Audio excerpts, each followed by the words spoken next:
بسم الله الرحمن الرحيم الحمد لله رب العالمين والصلاة والسلام على رسول الله.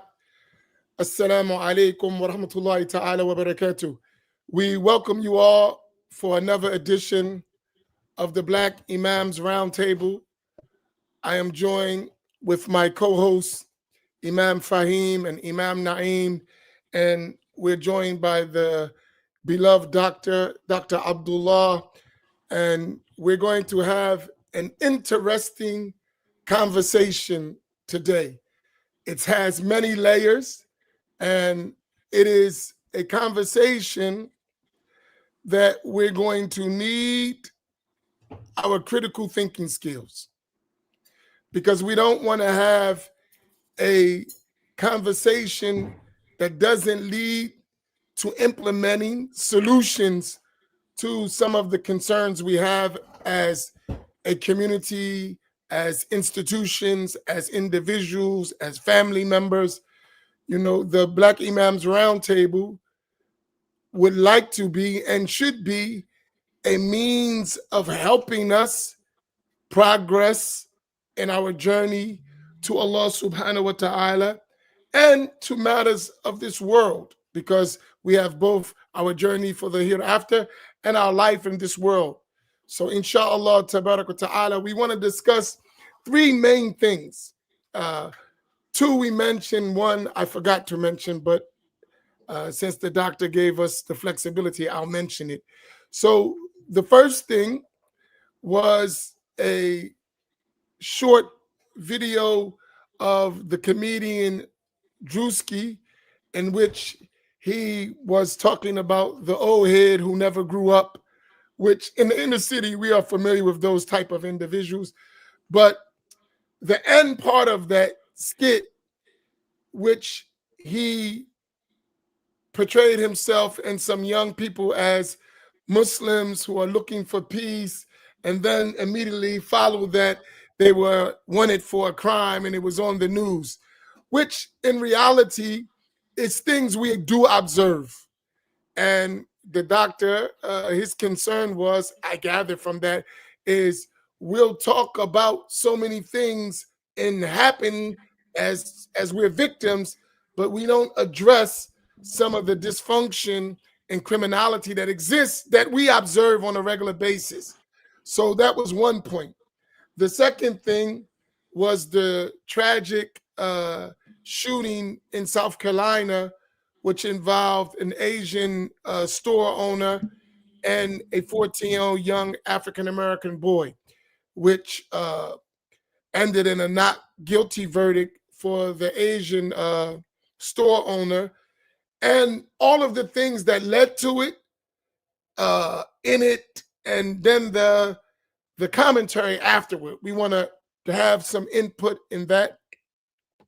And the third thing that we didn't get a chance, we've been talking about it, but we would love to hear what Dr. Abdullah has to say about it, was the event that occurred in Masjid Salam in Philadelphia after Fajr, the assault that took place, and all of those things, because they're all relative and they all kind of connect or intersect in some way. So we want to discuss all of them and really not just discuss the problem, but real penetrating solutions. What do we need to do different? And all of us, you know, have a hand, or should have a hand, in the reformation of our communities and our society at large. So that's the opening things we want to talk about, inshallah. And I think this should be a good dialogue. We definitely want you to engage. And if any of you know Dr. Abdullah, he's not shy to express himself. So that is a good thing. So we can have a real fruitful dialogue that produces a beneficial result. And that is my opening, and I'll pass the mic to Imam Faheem or Imam Naeem. They could fight over who's going to go next. Alhamdulillah, my elder has spoken. Plus, he likes skin. Alhamdulillah. Alhamdulillahi Rabbil Alameen wa afdalu salatu wa tabu taslim ala Sayyidina Muhammadin wa ala alihi wa sahbihi ajma'in ورضي الله تعالى عن السادة التابعين وعلماء العاملين وأئمة الأربعة المجتهدين ومقلدين إلى يوم الدين. أما بعد. Assalamu alaikum warahmatullahi wabarakatuh, everyone. And once again, I'd like to welcome you all to this week's edition to the Black Imams Roundtable. Well, alhamdulillah, like Imam Amin mentioned, I believe this is going to be not only a fruitful and a lively conversation, I believe it's going to be a beneficial one.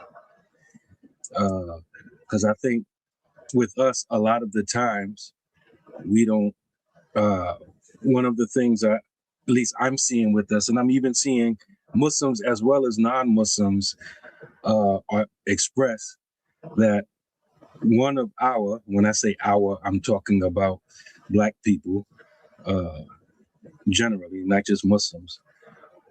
One of our blameworthy characteristics as of late is lack of accountability. It's like we don't want to look in the mirror.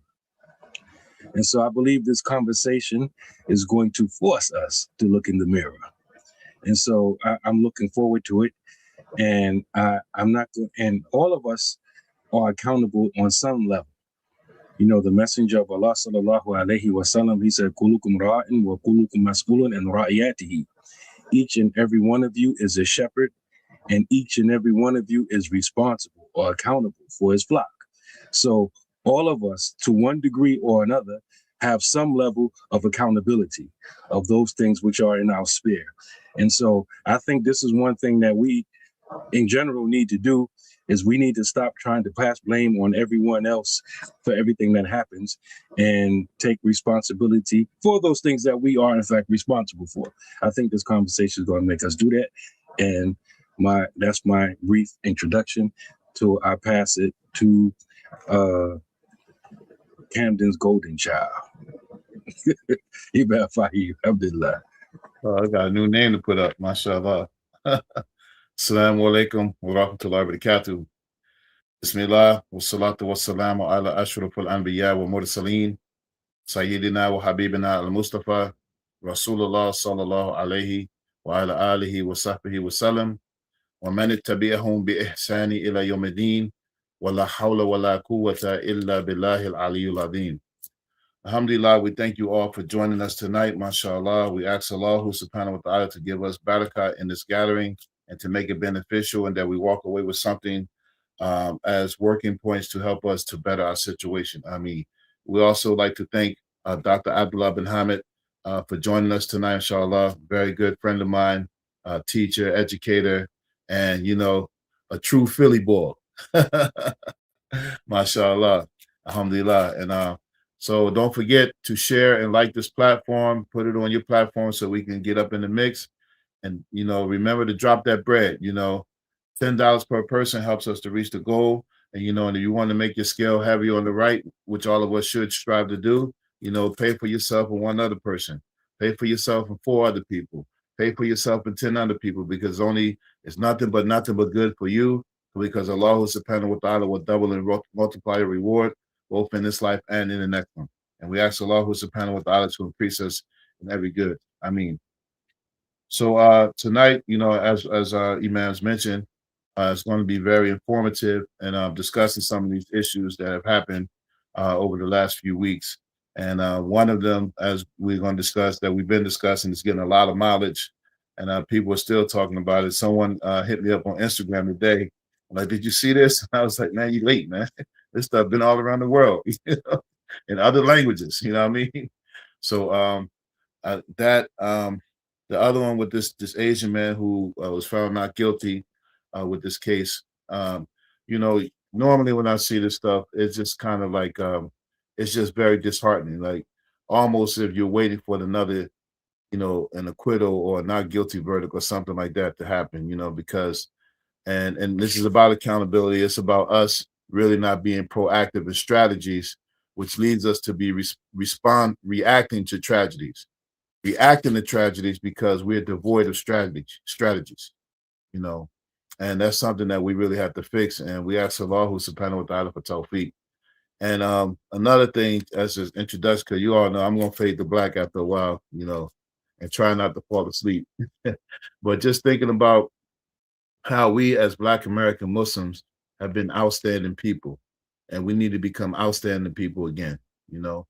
And you know how we're going to do that, inshallah, is a series of discussions, a lot of work on the ground, a lot of connecting, a lot of building, and a lot of relying on Allah subhanahu wa ta'ala, because you know these things are looking bleak, you know, and it's almost to the point where it's like, man, why should I keep continuing this fight when, you know, as imams, you feel like you're fighting for people who kind of gave up, you know, like you turn around and it's like, oh, where's my backup? They all left, you know, and it's really sad. It's a sad state, but mashallah, we ask Allah subhanahu wa ta'ala to guide us and improve our condition.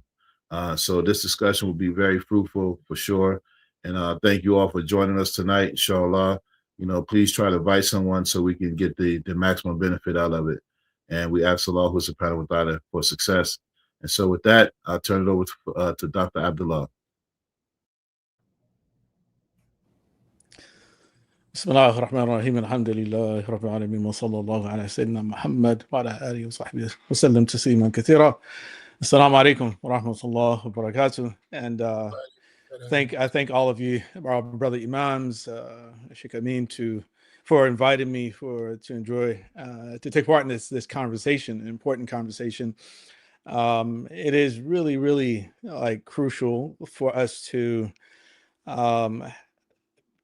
exhibit the capacity to our community to have mature conversations, even mature debates at times, you know, because we're not always going to see eye to eye on things. And I think it's always important to remind people at the very beginning that there's no person on the planet today who God speaks directly to, at least not, you know, consciously, and in the sense that a prophet, you know, having the certainty of a prophet, you know, to this knowledge that Allah subhanahu wa ta'ala has communicated a message to him. But rather, all of us are working with our understanding of Quran and Sunnah and other things as well, our understanding of reality as it is. When news come to us, we interpret it in different ways, and then we express our opinions. And an opinion is an opinion. It's not a fact. But everyone, you know, well, perhaps maybe not everyone, but I do think that that many of us should have a right to have an opinion about something, right? You know, and quite often there's a reaction to an opinion that we may or may not like prior to fully understanding exactly, you know, what that opinion really entails, what undergirds it, right? So I mean, just like in fiqh, for example, you know, there's a qaida expressed by some of our ulama, al-fiqhu min bab al-dhunun, that jurisprudence is from the realm of speculation, meaning that when a scholar gives a fatwa, he or she is fundamentally saying what they believe Allah subhanahu wa ta'ala has ruled in this particular regard. I think I think this is God's judgment on that particular matter, but I can't know for certain. Why? Because Allah doesn't speak to me directly, right? You know, but it's okay for us to express ourselves, but we should be able to have conversations. Now, these issues, of course, there's a lot that we're going to be able to talk about today, you know, but I wanted to actually start off with a little bit of background about myself and my family. And I think a lot of people perhaps are unaware of this, but my family, my mother and father, rahimahumullah, that they came to Islam or brought us to Islam through the first resurrection, the Nation of Islam. They followed Elijah Muhammad, and then eventually followed Imam W.B. Muhammad into Sunni Islam, what we call mainstream Islam. And what came with that was a certain type of consciousness about Blackness, but also about Islam and about responsibility. My father was a TV repairman. He was a person who refused to work for the white man.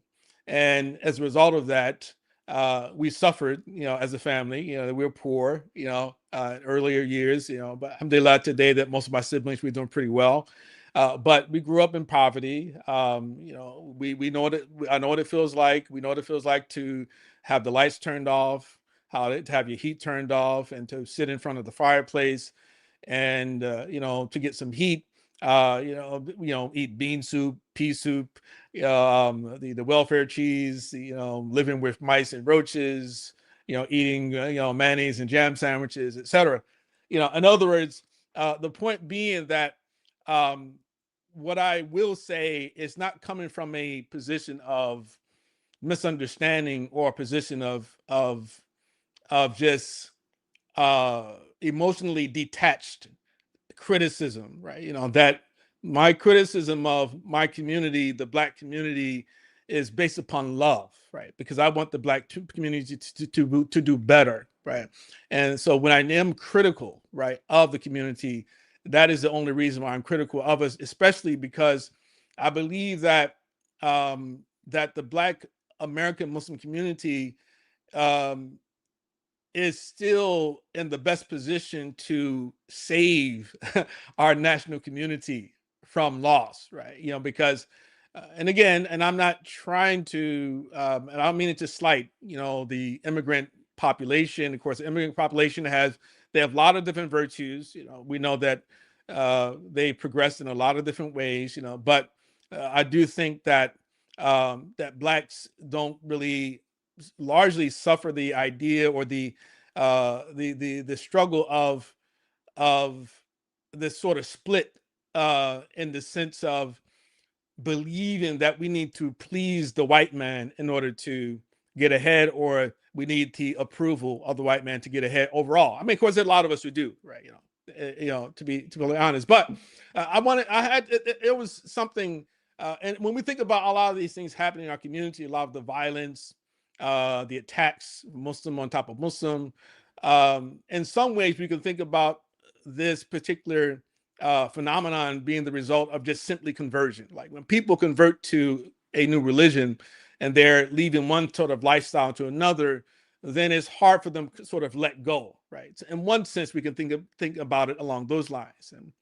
But in another sense, as our community has grown in numbers, right, it seems that the percentage of people who have failed to take Islam seriously has grown, right? Put it like that. And in some ways, that's natural too, right? Because a lot more numbers you have, then et cetera, is going to happen. The Prophet ﷺ, told us that a time would come that the Muslims would be like the Ghutha, right? Would be like the foam of water, right? In other words, not being able to benefit anyone. We have a lot of numbers, but not really being useful or beneficial to humanity. And when I was young, growing up in Philadelphia, and I eventually developed my interest in the study of Islam, serious study of Islam in my teenage years, I was a very happy young Muslim. Almost every Muslim in the city that I remember knew one another. If something happened to a Muslim in Philadelphia, within 10 minutes, pretty much every single Muslim, found out what was happening, what was going on. Muslims, if they had a vice, like for instance, they smoked or they drank wine and things like that, these are things that people hid away, right? Hid it away. You didn't hear about Muslim girls having boyfriends and Muslim boys having girlfriends, right? And growing up, and I'm talking about the 80s going to the 90s, and then eventually something happened, right? Things started to change. And I remember I used to proudly wear my kufi on the train, and then once I started to see like a lot of these things develop, right, and this wasn't as bad as what it is right now, right?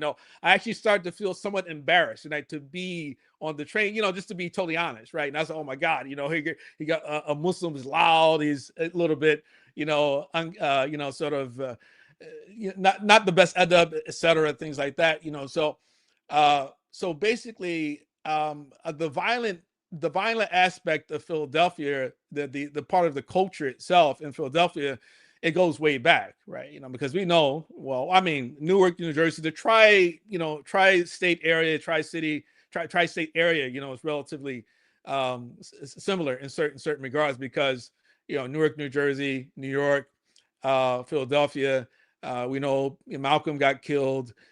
In Philadelphia, you had Ismail Farouqi was killed. There was a man whose name was Major Aslam, who was of Pakistani origin, also was killed.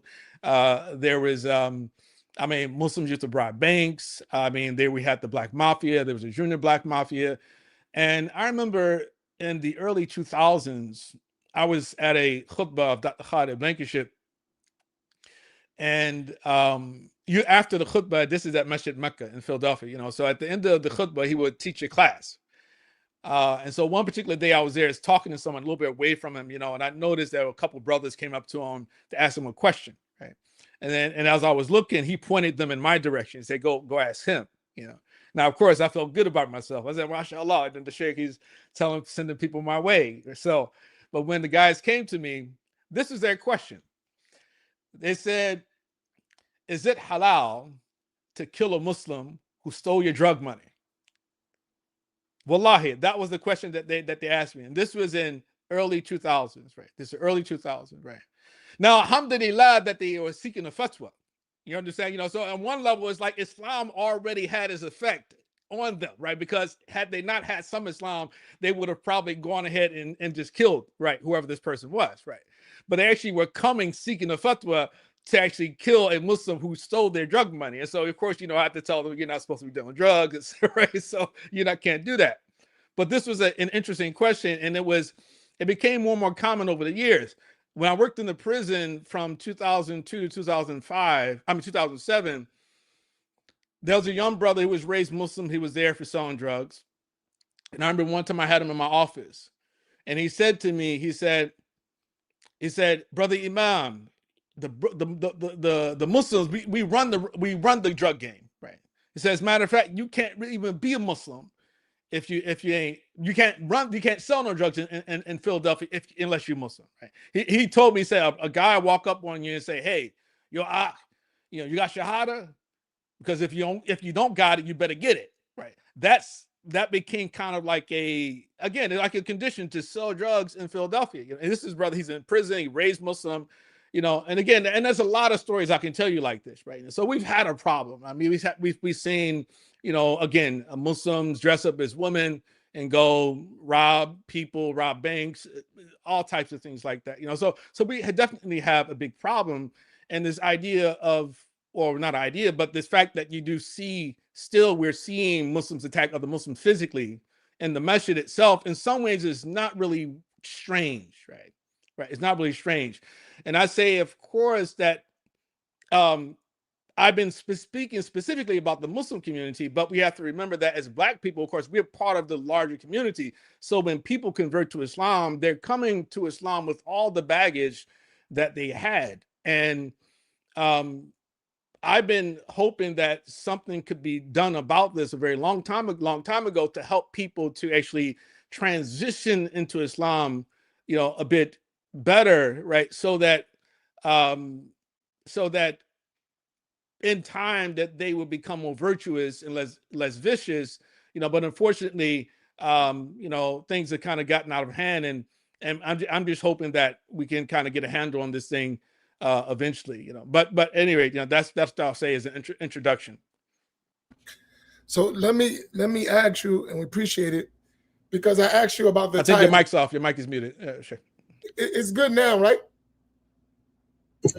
I hear you. It must be here. And I don't hear you either. SubhanAllah. No, it's your Oh, thing. it's from me then. Okay, Yeah. you guys are able to hear me, right?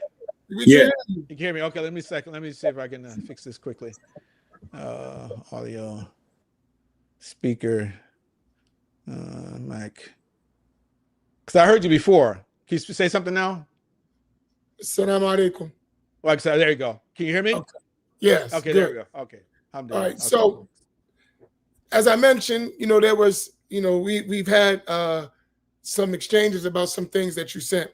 My first question, because I asked you about the title so that we can frame it right. So you gave one of the possible titles, Black Muslims and Black Culture, are they compatible? So you had something in your mind when you selected that among the two titles you gave me.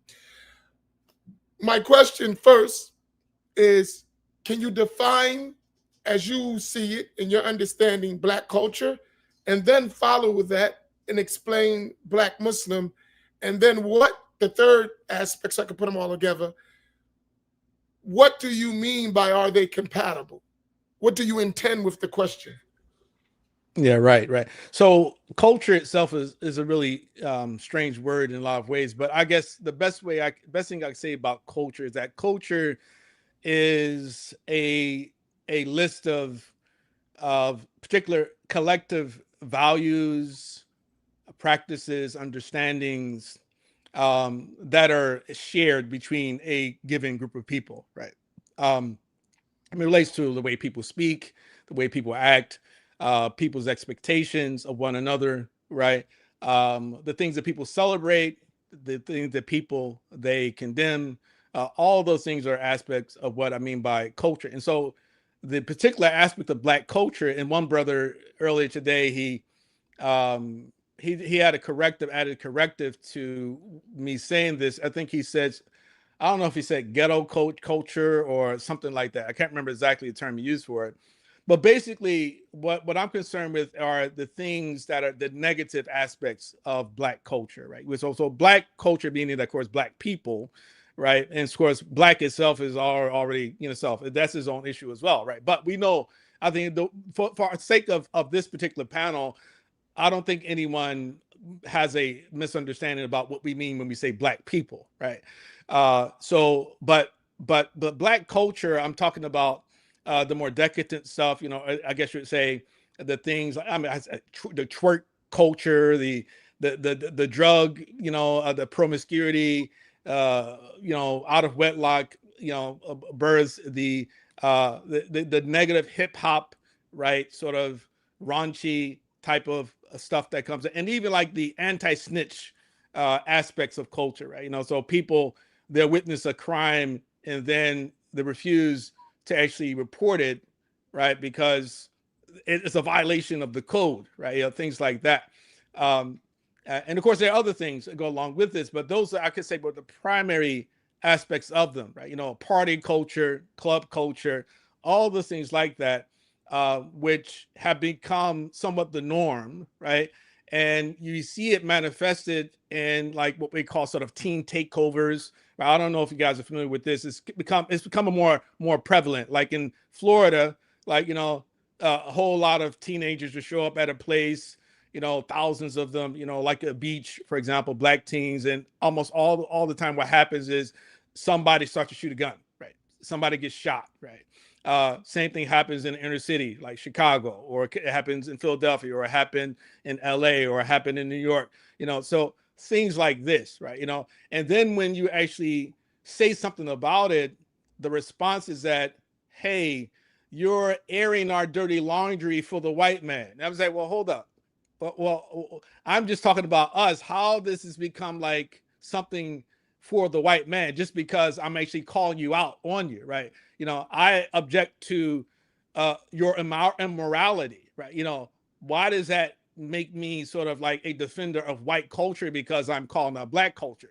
And this becomes like a consistent theme that we see, because quite often when I post something which is critical of Black people, there's almost always somebody who will come and say, well, what about white people? What about white people? And I say, well, okay, what about Chinese people? What about Hispanic people, right? Yeah, and to me, I feel like the fact that we always default to white people is more evidence that we actually we believe whites are superior or the standard, right? More than anything else. Where it's just like, well, why don't you compare yourself to other people other than white people, right? And so when people talk a lot about white supremacy, white supremacy is the major I guess you would say challenge that all of us have today.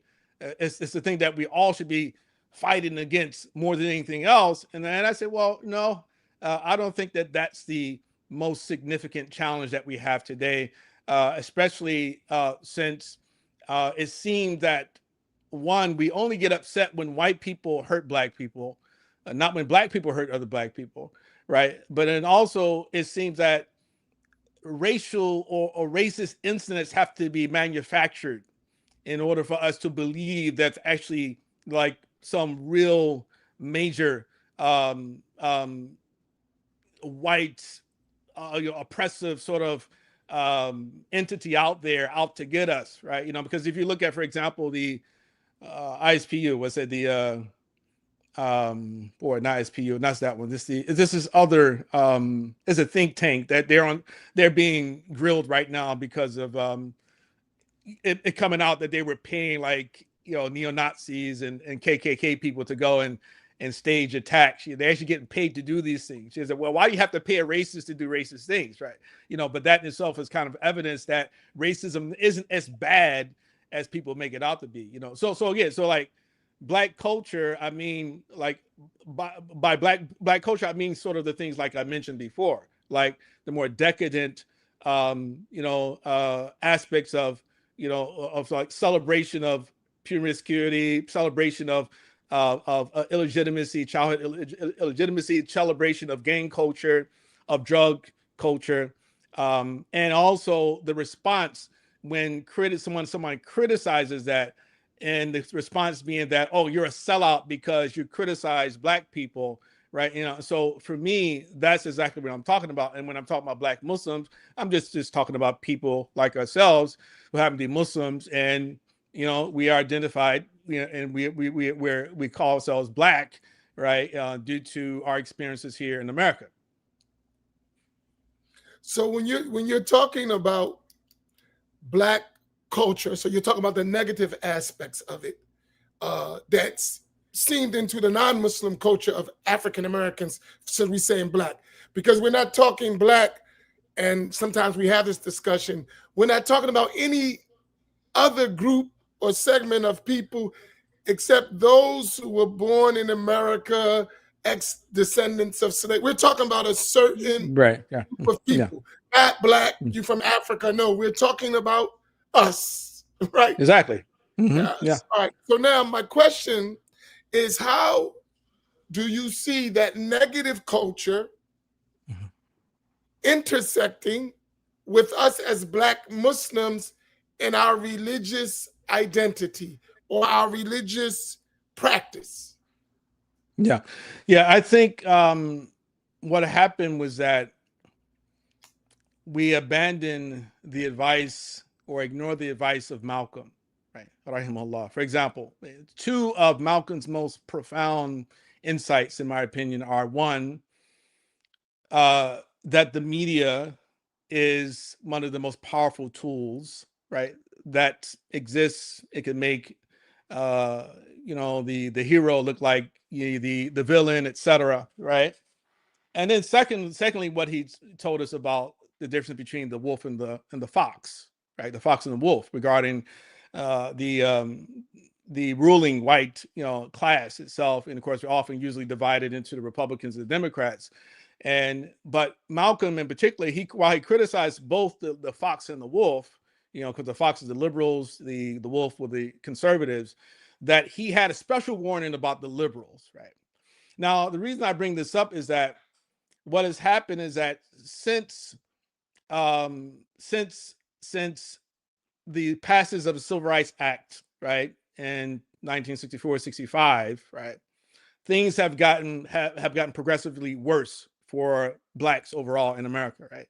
Right. Well, a lot of people don't realize is that Blacks, or the Black family, was much more intact after slavery and leading up to the passage of the Civil Rights Act and integration, right, than it's been afterwards, right? Because between, again, emancipation and the 60s, the illegitimacy rate among Blacks was about between 15, about 15-20%, right? Like now you have like almost 80%, between 70 and 80% of children being born in the Black community, which are born out of wedlock, they're not born in a family, a two-household family, right?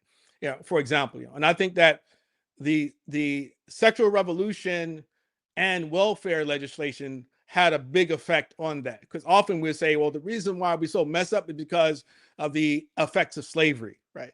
As a post-traumatic slavery syndrome. And for me, I said, well, I don't think that's a good explanation, because if that was the case, then why was the Black family more intact prior to the passage of the Civil Rights Act and the birth of the sexual revolution, right? Than they were after that, right? Because you would think that those Blacks would have been less, entrepreneurial. They wouldn't have had their own businesses. They wouldn't, whereas like now it's like since that time, almost everybody, all of our businesses, all our needs are catered to us, given to us by someone else, right?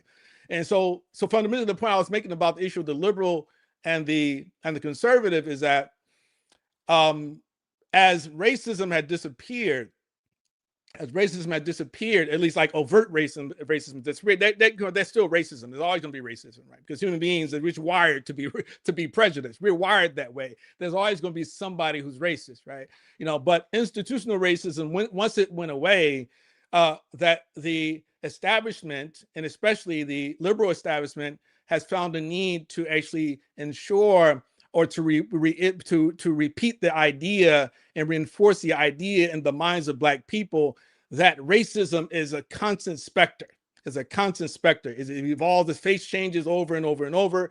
And that's actually one of the ways that been able to sort of lock us into voting for the Democrat Party, right? Because like all the complaints that we have about what people call structural and systematic racism or systemic racism, that this is actually happening under liberal governance, right? So when people get shot, typically it's usually in a liberal district, a Democrat district, right? When there are riots, it usually happens in a Democrat district, So Baltimore, for example, like it's had problems for decades, right? And DC, right, for problems for decades. But it was not because of Republicans, conservatives. And again, this is not me in encouraging you to vote. I actually, personally, I'm at the point where like I believe that Muslims shouldn't even run for public office. That's actually my new opinion. We could explain that a little bit later. Like, but that's where I am. And to me, I think that's a disastrous opinion, but we can discuss it. No, we can talk about it. Yeah, but it's like, but it's like we went from we can't vote, because this is my life. When I was younger, we went from like, okay, well, you can't vote, it's haram to vote, and then after 9/11, it was like you have to vote, right? And then we end up voting only one way. You can only vote one way, right? So it's not only for non-Muslims, but for Muslims as well, right? So basically, what I'm saying is that I think that the thing that actually prevents Muslims from, or actually rather makes Muslims overlook a lot of the problems in the Black community, is because all of us have been affected by that same manipulation, that same propaganda, right? It was ideas that, okay, well, we're a permanent victim class, right? And it's a white man against everybody else, right? And only white people, and this is the new aqidah, is that only white people can be racist, right? Now, the nation, again, going back to my roots, is that the nation were different in that the nation would say, okay, the white man's the devil. But the nation also said, well, we're going to do for self, right? The white nation is say, okay, white man, you got to help me out, right, to get better, right? And it was like, listen, we don't need your help. We're going to do for self, but you're still the devil, right? So that's actually the way things were when I was growing up. Feel like everybody dropped off, huh? Where their computers died on them. I don't know. I think that's Imam Amin messing around. I can't hear you again. Subhanallah. What's is your mic unmuted? Yes, I'm unmuted. Subhanallah. I wonder why this keeps happening. Let me check my setting again. Okay, let's try this again. Test 1, 2. Can you hear Default. Assalamu alaikum. Go ahead. Say something. Can you hear me? Oh, subhanallah. Where is this happening? Okay, there you go. I got you again. There you go. You got me? Okay. Okay. All right. I was going to say, you mentioned a few things. Yeah. Well, one thing that came to my mind, I feel like, and you tell me if you agree or disagree, I feel like back in the day, the Muslims used to have the moral high ground. The Muslims used to have the moral high ground to such an extent that they would even make caricatures of us in popular film. There was always that one Muslim that wasn't doing the dirt that everybody else was doing, right? And even within the Muslim community, right, I feel, at least my experience, was that you being a good Muslim was synonymous with having good character. Yep. right? And like even myself, like I became Muslim on Rikers Island in jail, C-73. And I remember shortly after becoming Muslim, and this supports what you mentioned earlier, that like I remember having a conversation with someone who was Muslim, and they said, "Hey, do you know Brother Yusuf from around your way?" I'm like, "No, I don't know Brother Yusuf from around my way. I don't know any Muslims from around my way. As far as I know, I'm the first Muslim from around my way." And he was like, "No, you gotta know Yusuf. Everybody know Yusuf, right?" And so the person was like, "Hold on, wait a minute." He went by another name. And then he was thinking, and then he mentioned his street name. I'm like, yeah, I know him. I was like, he's Muslim? Yeah, he's Muslim. He's been Muslim for a minute. And I mentioned that example to say that if you had Muslims that had bad character or was like openly sinning, they would hide their Islam. They wouldn't be in that, a well-known sinner, well-known for doing things un-Islamic, and then at the same time, being out there with their Islam. Would you agree? Yeah, totally. I was like, I was really shocked the first time I went to a brother's house and he lit up a cigarette, but he lit it up inside the house. Right? I had never seen him smoke outside his house. But I was shocked. I didn't even know he smoked. Right. But eventually something happened. Is like Muslims started to, and I think what part of it is what I would say the influence of a type of murji'i type of aqidah, right? So like we went from that Ustad, you got to explain those terms. Some people don't know what you're talking about. Okay. So we know the Ahlul Sunnah position of Ahlul Sunnah is that we don't declare anyone a kafir because of the commission of a sin, right? As long as a person does not deem it to be halal, as Imam al-Tahawi says, "La nukaffiru ahadan min ahli qiblati bi dhanbin ma lam yastahilla." Right. So that is our aqidah, right? Ahlul Sunnah. The Murji'ah were a group of people, a heretical group, who said that as long as you have shahada, then no sin will harm you, right? No sin will harm you, right? So this is where we get to people saying things like, "Hey, well, the worst Muslim is better than the best kafir," right?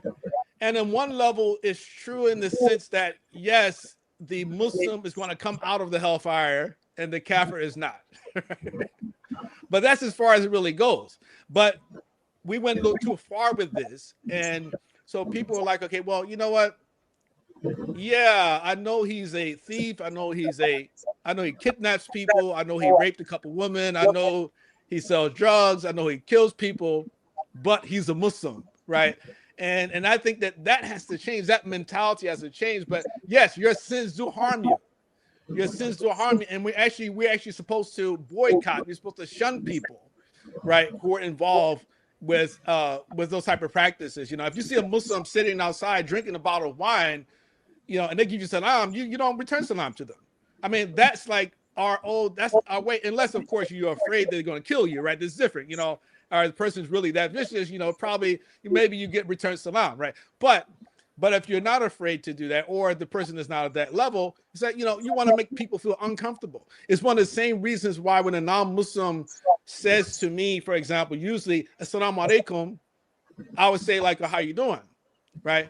If I believe and know that this particular person knows that Assalamu alaikum is a special greeting for Muslims, I don't want them to believe that they kind of like they're in. They kind of they don't need to take the shahada in order to be part of the community, right? And One second, Ustad. Imam Naim, can you mute your mic? We're having feedback. Yeah. So it reminds me of like this one incident down at Penn's Landing too. Like there was this non-Muslim guy comes up. He was talking to a brother's. It went to a brother's sister. I'm a brother's wife, who I knew, and he was trying to talk to her. And then she pointed him in my direction. He came to me, and he said, "Hey, I was looking and saw that the Muslim brothers, they're down there praying. I want to know if I can go join the prayer." And I asked him, I said, "Are you Muslim?" And so he said, by nature. He's by nature, So I said, and I just smiled and I said to him, I said, well, I said, do you believe this? You believe that? And he said, no. And then he just left. Now I could, some people would have said, okay, no, yeah, let him go pray. But some people may have also been offended and they may have felt like, okay, well, this guy is not Muslim and he shouldn't even be here. And it might even start to a fight. So for me at that moment, I felt it made more sense to actually ask the guy if he was a Muslim and then to ascertain if he actually believed anything that Muslims believe, But once he heard the things that Muslims are supposed to believe, because I wanted to disabuse him of this idea that Muslim by nature, even though there was a shirt, Muslims, were affecting the culture in Philadelphia, people were started talking about the hadith of kullu mawludin yuladu ala fitra, that they had these shirts called Muslim by nature. So a lot of non-Muslims were like, oh yeah, I'm a Muslim by nature. I said, well, it's a little bit more than that. It's not as simple as that. You have to accept Allah and his messenger, right? But once you ask them to accept Allah and his messenger, they don't want to do it. Right? So yeah, I mean, when I was younger and growing up, and I would say even into the early 1990s or the mid 1990s, it was still the same, right? Like people associated Muslims with piety, with righteousness, with courage, with cleanliness, right? And then all of a sudden things had changed. There was a transformation that happened after that time, starting into 1990s. And I'm talking about in particular Philadelphia. I don't know about the surrounding areas, but in particular Philadelphia specifically, that's what happened. And I hope and pray that we have to get back to this point where they see Muslims as there's upstanding people, right? That people knew that, okay, you don't mess with a Muslim man's woman, right? That Muslim men, that they defend their women, they're real serious about that. But then when you have Muslim girls taking non-Muslim boyfriends and vice versa, right? It becomes, and you have Muslim men, having sex with non-Muslim women, one night stands, they hanging out at the club, right? Doing those type of things. And these things have been going on for some time, but it does seem that it's gotten drastically worse. And so, for instance, the Drewski video, right, is a result of that. So non-Muslims, I mean, a lot of non-Muslims knew about this for a long time. So Drewski, he seemed, okay, well, it's time to do this. Right? He said, well, it's finally time to get at the Muslims, to take a stab at the Muslims, take a shot at the Muslims, right? Because there are a whole lot of these guys like this that I know, right? And so, and we knew that there was truth in it. We didn't like it, That's why I say it's funny, but it's also not funny at the same time. But when you have somebody who's considered to be mainstream or type of comedian, who's actually now making fun of Muslims, black Muslims, not like, immigrant Muslims, black Muslims now. And we get upset because we're either in denial about it or we just think that people don't have the right to criticize us. Imam Faheem, do you have any questions? I got a bunch of them. So if y'all need to jump in.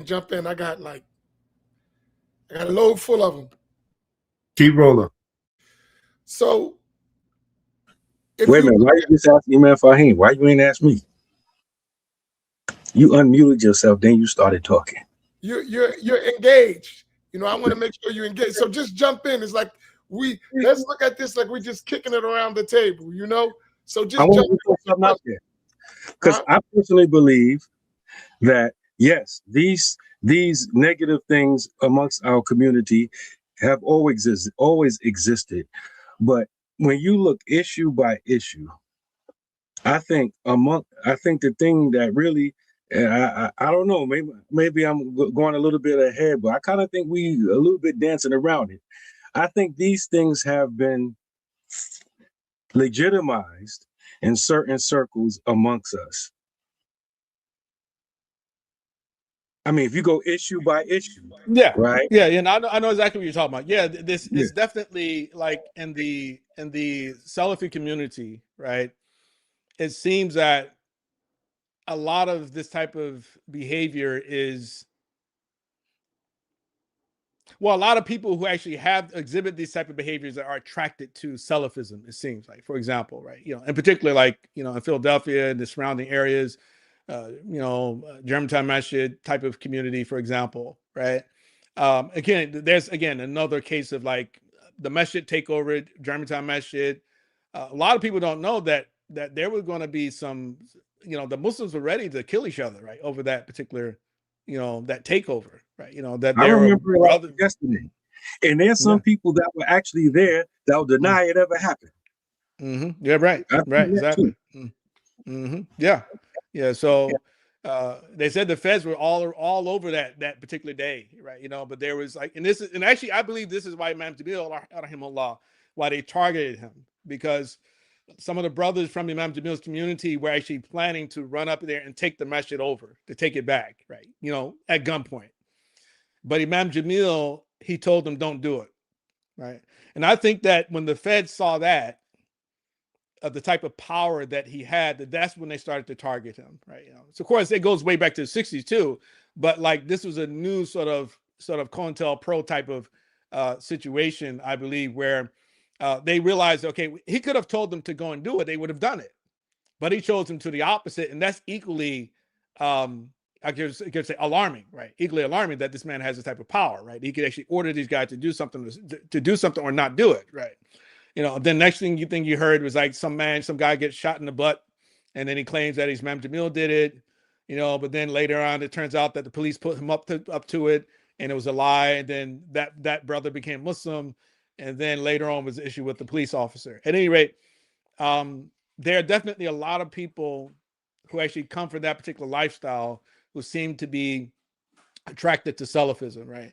And again, and to be fair, when I worked in the prison, I remember talking to one of these brothers, and he said to me, the reason he's Salafi is that when he looked at his life, he realized that he had done so many things that are bad and that were wrong and against the law, and he just felt that he had to lash on to the most, I guess you'd say, the strictest thing, the strictest type of Islam that he could find, right?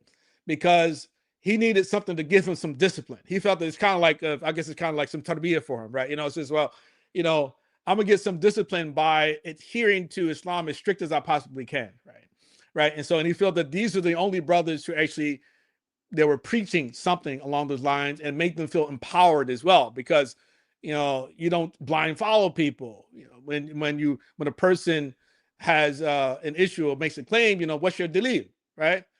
People feel, okay, I know, I want you to know what your evidence is for it, as opposed to me just simply blindly following you, right? So I think that's kind of what does it, is that when people are told, listen, you can become Muslim and you have complete independence of your study of Islam. When people ask you a question, you ask for the evidence. It's not a question of blind faith like in Christianity, right? And so, but then unfortunately, their development is slowed, right? And they kind of revert back to the things that they're most familiar with, right? Unfortunately, right? So yeah, it does seem that is predominant amongst a certain type of Muslim.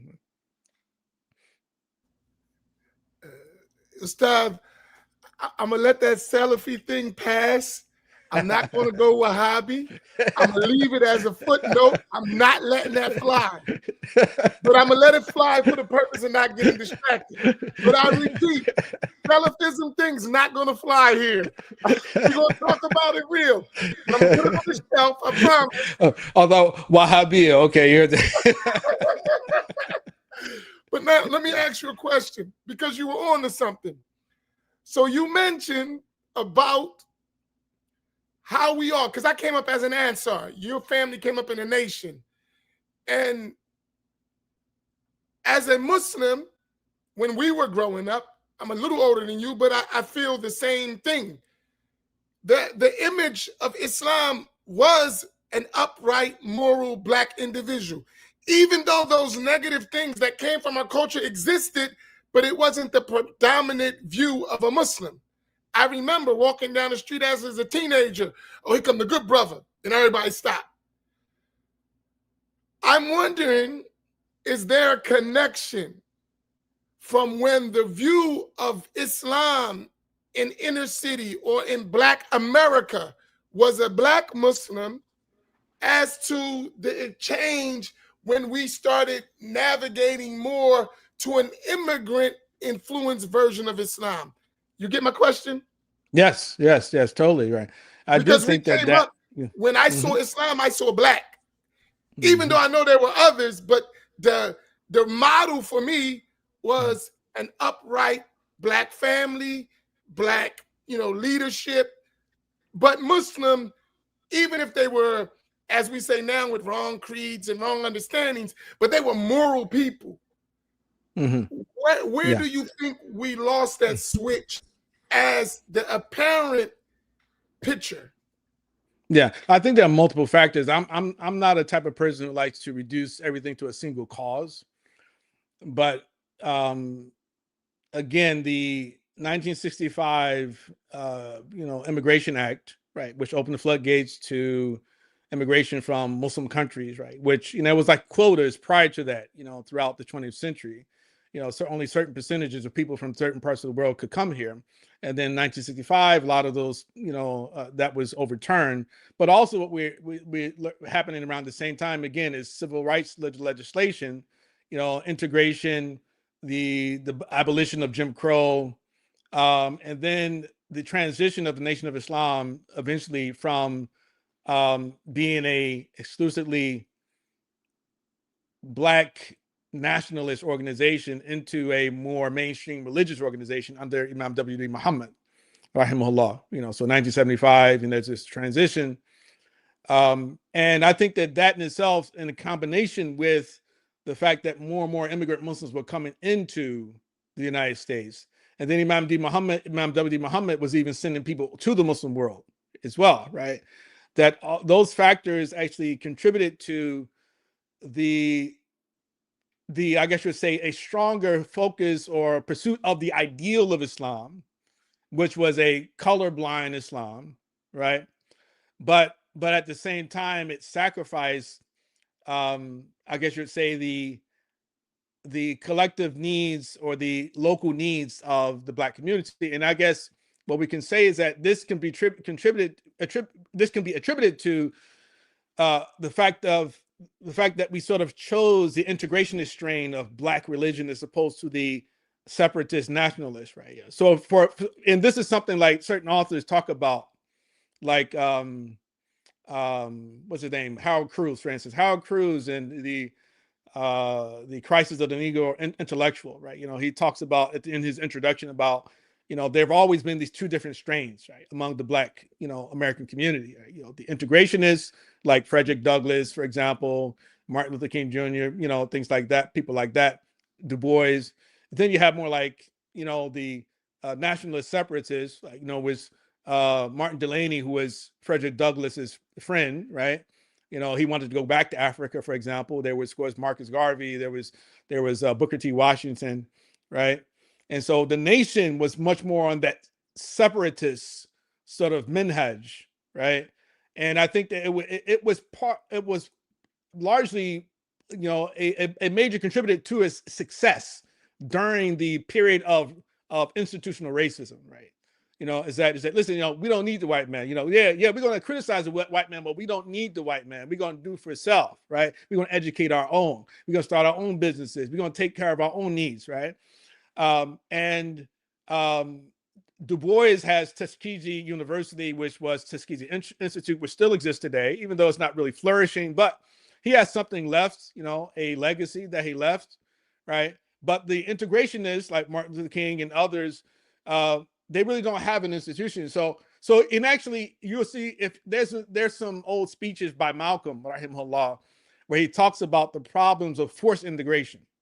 Right? So there are a lot of people, even Christians nowadays, they're even arguing that integration was bad for black people, right? Because prior to that, there were a lot of black people who actually weren't for it either. They were like, listen, white people think we want to live next to them. No, we don't, right? We okay, right, the way we are. No, separate but equal. They actually believe that actually was, the best way to live. But, once you become an integrationist, what happens is that, while on the surface it looks like everyone is operating on even platform, but somebody usually is leading the charge, and so we always hit the shortest stick, right? Blacks have gotten to the shorter end of the stick in all of these situations, right? So so yeah, so there are a lot of factors I would say go into, you know, what has happened, in my opinion, you know. So But question, if we take that view of it, doing with the change of Imam Mufti Muhammad rahimahullah, but you don't find the type of immorality as a picture of his community even after his death. To right, this exactly. day, even with that transition from a more segregationist ideology to some form of integrating with the broader Muslim community, you didn't see, and still to this day, if you go around their communities, you don't see the loss of morality. Yeah, So right. Yeah. I think I agree. I agree with that. You know, what I'm but I talking think, about, even in the other communities, in the Black community, there is something Islamically, I'm talking about religious, where there is a loss of morality, a sense of dignity and honor to be a Muslim. Like, I'm thinking about this part, because now it's like common to see, and all of us would be like not truthful if we don't see among us there's a loss of honor and dignity and morality as a picture. Yeah. And that's why you have, so in every Muslim movement, no matter what they were, at a certain time, there was some level of honor and dignity. I'm trying to hone in on that. What do you think was that? Yeah, I think that largely it had to do with the fact that there was a change in focus from, I guess you'd say, communal or sort of like social activity, trying to uplift the community, to Aqidah. In other words, the idea became, okay, well, all that really matters is what you believe, right?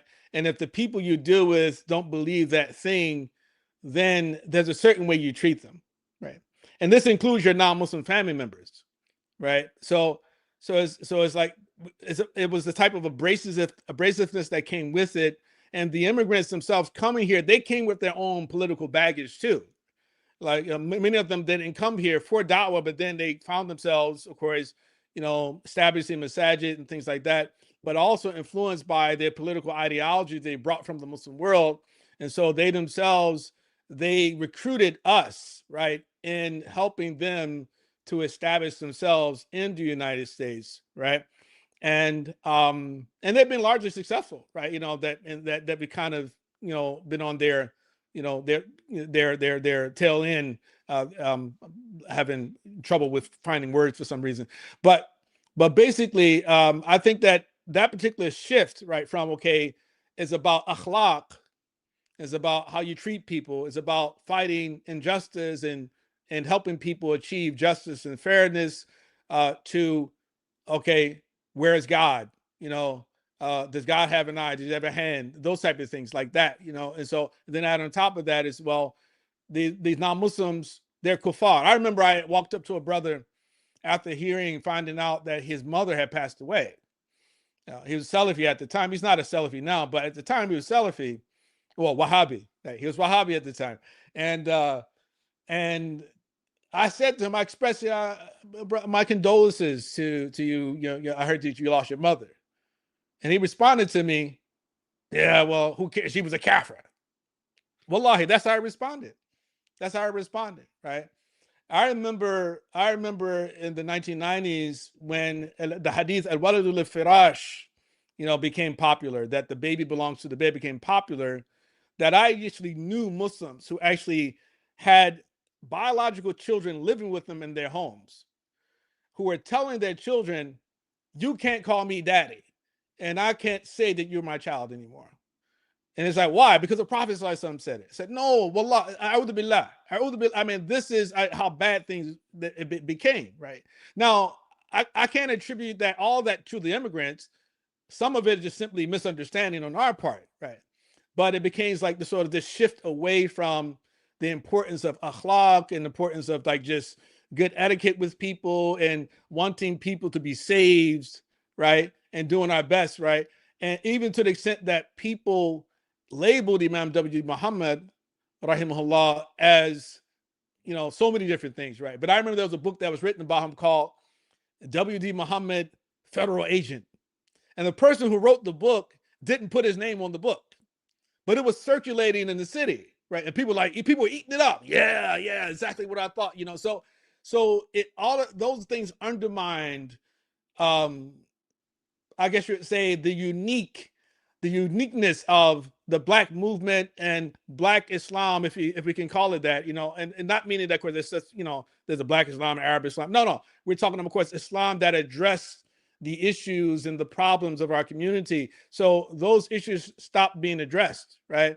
And people started to be just more legalistic. Like, I used to work for a brother, and he had multiple wives, and again, another Wahhabi, and he had multiple wives, and he would argue with his wives on the phone all the time. Always arguing with his wives on the phone. And I remember someone asked him and said, "Hey, yo, akhi, why you always arguing and screaming in front of the customers, right? The non-Muslims come here." And he said to the brother in response, "Well, I'm at the point now, but I just give them their rights and I keep moving." He's talking about his wives, right? So you understand? So it was something really changed, right, in our attitudes about the treatment of people, right? And I think that a lot of it had to do with the new information that was coming into the United States, and the new people who coming into the United States as well, who had their own agenda, right? In addition to the fact that all the things that were changing, we no longer had to worry about the KKK so much, or about Jim Crow, about overt racism anymore. And then all these transitions that happened all at one time. So it's a little bit, like I said, a little bit complex, but I do think that, and I do agree that even when the transition happened with Imam W.D. Muhammad's community, that people still associated Muslims with piety, righteousness, justice, seriousness, even business savvy. That's the other thing too, like entrepreneurship. The NOI, Nation of Islam. The brothers, most of the brothers I knew, that they were like entrepreneurs, even after leaving the first resurrection, right? They went to the second resurrection. They still were doing a lot of good things. I think Wahhabism, I think we all saying the same thing. It didn't start any of these things, but I think Wahhabism fertilizes, incubates, it puts yeast on niggerism. It expands it, it concentrates it. Like, for example, it was, you mentioned promiscuity is rampant, but it's given a justification under Wahhabi approach. And not every, because, some people might want to be real anal about it and be like, well, the original Wahhabis follow madhabs. Okay, all right, calm down, right? But the point that I'm making is, in practice, like, for example, some people took the hadith that a woman that is divorced or separated by means of khula, her iddah is 1 month. And they say that based on the hadith. And they'll point you to the hadith. So you take that one issue and you put it among people who are looking for, subconsciously, an Islamic justification to do what they was doing before.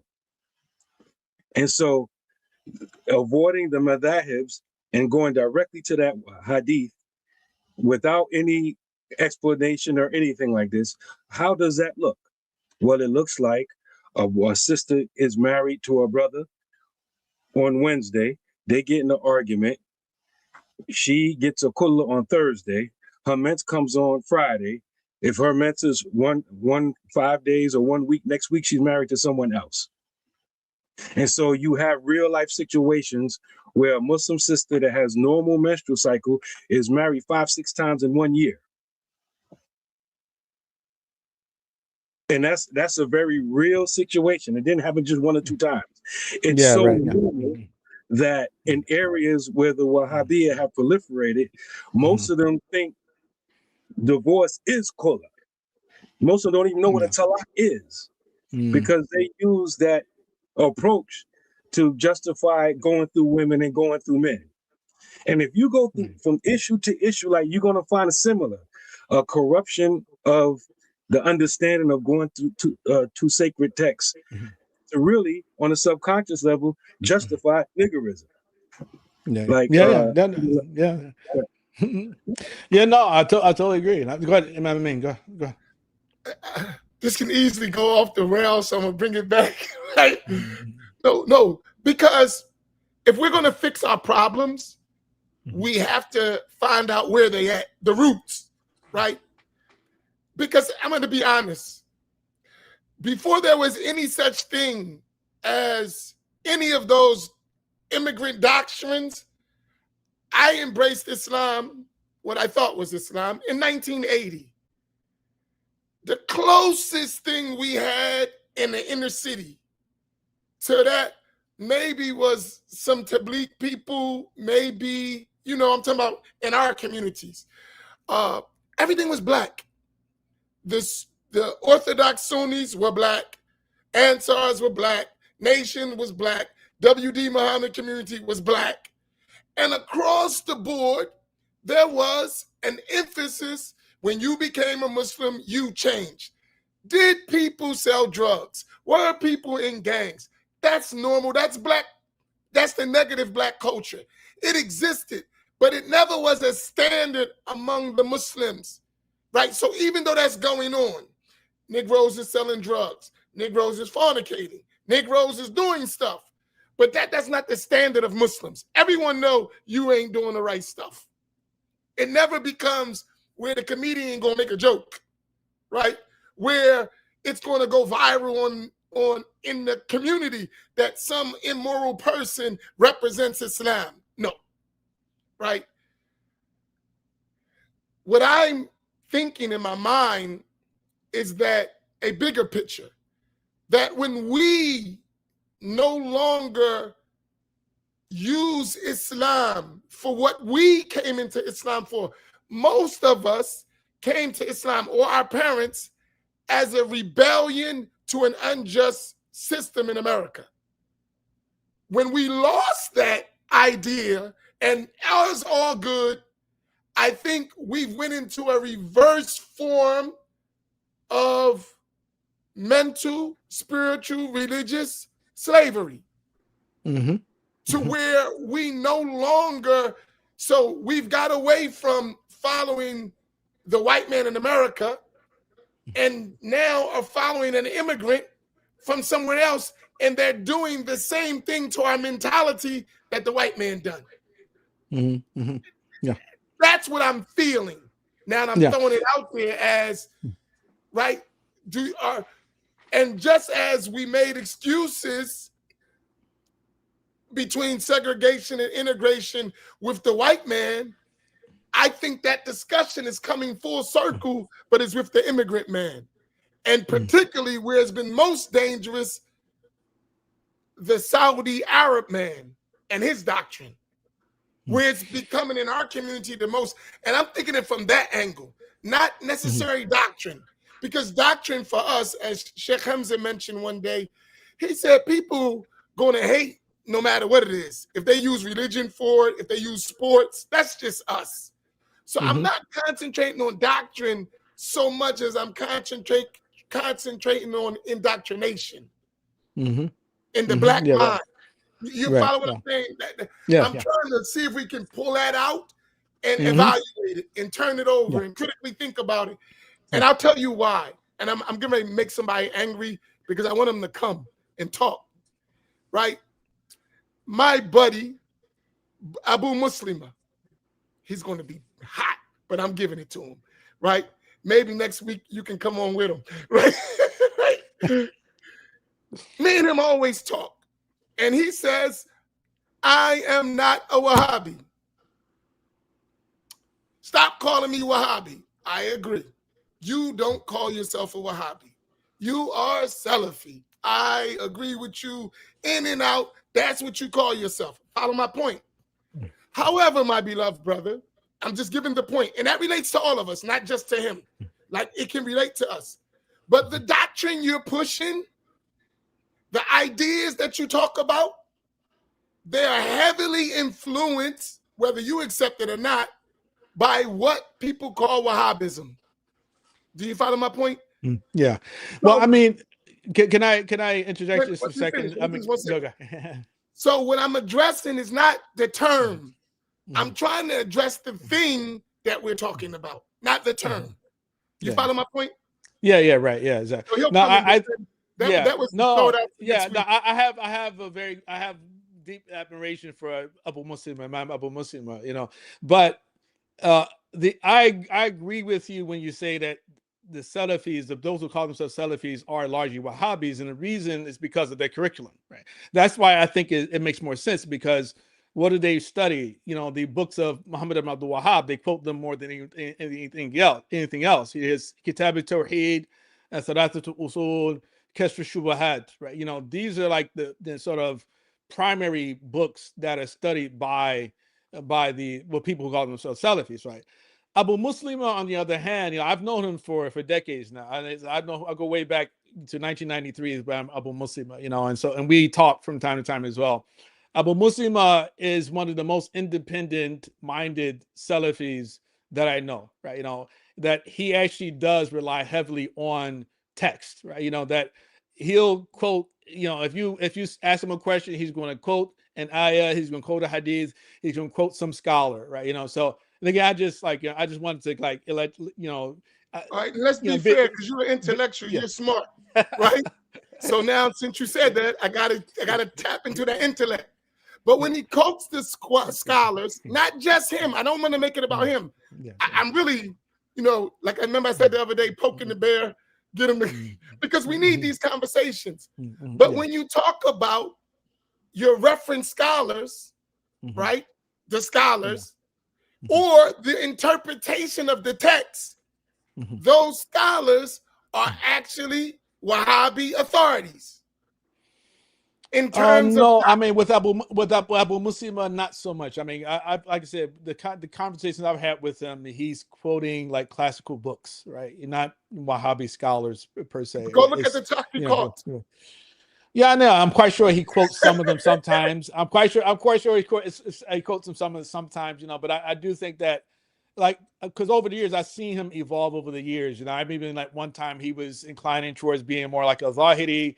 You know, he appreciated Ibn Hazm al-Zahiri. So he's been very independent, right, in his scholarship, in his Salafiyya, right?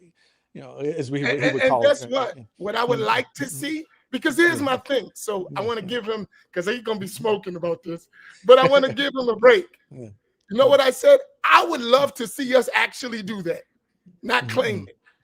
Like where we collectively, because we do have very smart minds among us African Americans, right? And if we're going to really fix what we're talking about, it's going to take the learned among us to have honest discussions, right? Yeah. So if, for instance, if you're telling me we're talking about something and you're telling me Quran and Sunnah, well, it's known if I'm talking about Quran or Sunnah, as you said, it's going to be a form of interpretation. That's the nature of it, right? Because I'm going to take a methodology which was formulated by some scholars, depending what I'm talking about, right?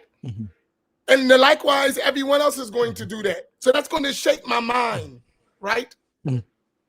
What I'm saying, what I'm putting forth is our minds have collectively been shaped by something. I want to identify that thing. And because of that shaping of the mind, if we all think like a certain sect or a certain group, which is outside of us, because it's all important to us, then that's going to determine how we move.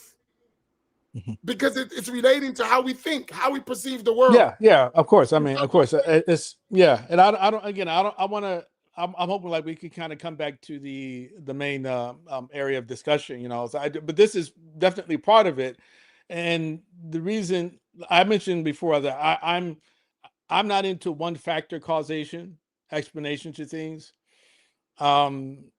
the Salafiyya, definitely, the Wahhabiyya, whatever we call them, right? That definitely, there's a particular type of element, a type of culture, even we can say, a subculture that actually attracts certain types of people of a certain type of behavior. Right? Definitely, we've seen that. But also, I think we need to be concerned with the Muslims, the Black Muslims who are studying in the university as well, right? Right. So, university-educated Muslims who've adopted what we call critical race theory, right? And they themselves, the part that they play that actually make this task very difficult is that they're the ones who, anytime criticism is directed against a Black person, they're the ones who will say, oh, you're reinforcing white supremacy. You're a coon. You're a sellout. You're not allowed to accuse or criticize a Black person. The reason why they're doing it is because of white supremacy. The reason why they're doing it is because of systemic racism, right? Right. And so culture itself, or Black culture, or the negative aspects of Black culture, are never interrogated. They're never under scrutiny, right? There are those elements who actually gravitate towards certain types of behavior, because of a certain, I guess, conditioning that they have, and then they have a liking for a certain type of aqidah. But then there's also the other side, which is that there are those people who actually are saying that you're not allowed to say any of this, and you also find this among some of our older brothers and sisters too, who we say from the boomer generation as well, who seemed to a bit out of touch, in my opinion, who actually think that things today are the way that used to be when they were younger, right? That they when they hear people talk about systemic racism and always the sort of the post-traumatic slave syndrome, post-traumatic slave syndrome, for example, they relate to that. They say, oh yeah, this has to be the explanation, and there's never really any personal responsibility that we place on the individuals who actually commit crime, and so I'm wondering if we're able to get around to talk about some of these issues that came up recently in our community, even today. Today we didn't plan to talk about this, but there's this issue, this case in Texas of this young boy, what's his name, Carmelo Anthony. I don't know if you're familiar with that particular case, right? Where he was found guilty today of murder of the white boy, right? So it's controversial. Let's move. Let's transition. I think we got enough. We mixed the pot up enough. I got to go pray real quick, but I want to transition to two things. And you could, we were talking about the case, and you raised a question, and I think your post, Imam Naeem, do you have that, or do you have your thing? You remember you wrote and you put truth, and then you put some things out there, and people read it all wrong, and you said go back and read the post. Yeah, exactly. Yeah. Do you have that? Yeah, Can I'm you pulling pull up up right and read now. it real quick? Because I think a lot of thought came from it, but I would like, since you had wrote it, so I would think, it would be befitting if you read it. Right. Yeah, inshallah. I'm almost there, I think. Yeah, say. Yeah, so I said quite a number of things. So let's see. Remember, a Black attorney, a racially diverse right, jury. yes, right. That right. Right, yeah. Oh, yeah, there we go. So, so a Black attorney, a racially diverse, quote unquote, jury, which came to a unanimous decision after 8 hours of deliberations. A 14-year-old concealing a gun runs from a Chinese store owner and his son, who suspected him of stealing something. A tragic outcome, a not guilty verdict for the Chinese owner, who claimed he shot the boy because the boy pointed his gun at his son, and now a call to boycott Chinese stores in Black neighborhoods, along with an organized effort to make large orders and not pay for them, supposedly as revenge for the murder of Cyrus Belton. The truth, Cyrus is dead due to the moral failings of his family and the toxic culture of the Black community. We think the solution to racism is racism. We think stealing from convenience stores is okay. If Cyrus did nothing wrong, someone could have taught him not to run when you're innocent. boycotting Chinese stores when there are not many black stores. I'm sorry. Boycotting Chinese stores where there are not many black stores providing the services and goods offered by the Chinese will hurt black people more than it will hurt the Chinese.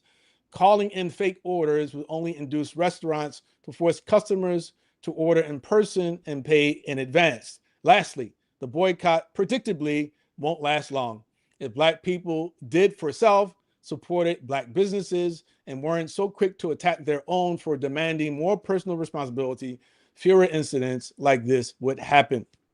Now, I guess the first thing I wanted to say here is that it's tragic. I mean, this post is now about saying that the boy, the Cyrus, deserved to be shot, deserved to be killed. It's not that at all, right? So in case people think that, I'm not celebrating that at all, but I'm just making a larger point, right? Don't answer that. I want to leave that for a point. Don't answer. I just wanted to show you that because that was said to you already. This is very important. Just that question, that statement. Go ahead. I'm sorry. Yeah. No. Yeah. So I didn't say that he stole anything either, right? So that's the thing about it, is that's maybe perhaps the second person who said he didn't steal anything. I said, well, in my post, I didn't say he stole anything either. I said that the people in the store thought he stole something, right? So, and this is part of our problem as well.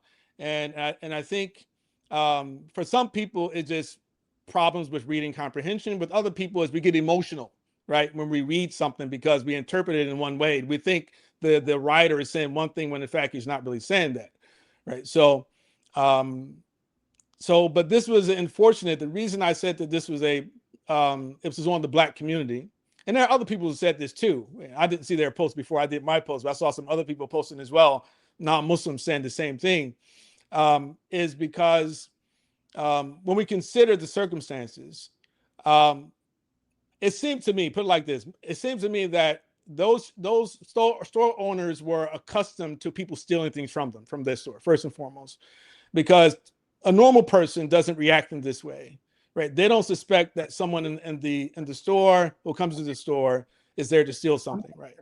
Unless there's already a pattern that's been developed, right? So pattern recognition, right? People, they recognize patterns, right? So a boy comes into the store, he's walking around the store, he's looking for something, and he's questioned about what he's doing. It looks like they're asking him to empty his pockets or whatever, and he said he didn't steal anything. Then he walks out, and then they start to chase him. So two adults chasing a 14-year-old boy. Turns out later they discovered that his backpack was empty. He had a 9mm or some type of gun, and with a light on it, which he actually flashed on Instagram earlier that day, and they actually have pictures of that as well. He had no way to pay for anything either, right? On his body, on this person, there was no cash, there were no cards, and again, this doesn't justify him being killed, especially not being shot in the back, right? But it does. But the average person who sees that would actually conclude that, oh, he was there to steal something. He just didn't get the opportunity to do so, right? Because he wasn't there to buy anything because he didn't have any money. He didn't have anything in his bag, so apparently he's going to fill up his bags with some things and steal them, right? Or maybe he was going to rob them, right? Because he had a gun, right? And so when I say all things are aspects of failings of the black community, because 14-year-old with a gun, why does he have a gun, right? Why does he feel the need to steal, right? If, again, assuming that was what he was going to do, but that it seems like that's a reasonable conclusion that one can come to, that, likely he's there, to either steal or to rob, right? Because he had a gun, along those vests. But also he runs, right? And I think that it's important to teach young people, listen, that if you don't do anything wrong, then there's no need to run. And maybe he ran because he had the gun. Maybe he was afraid that they would find the gun, they call the cops on him, he would go to jail because he had the gun. That's possible too, right?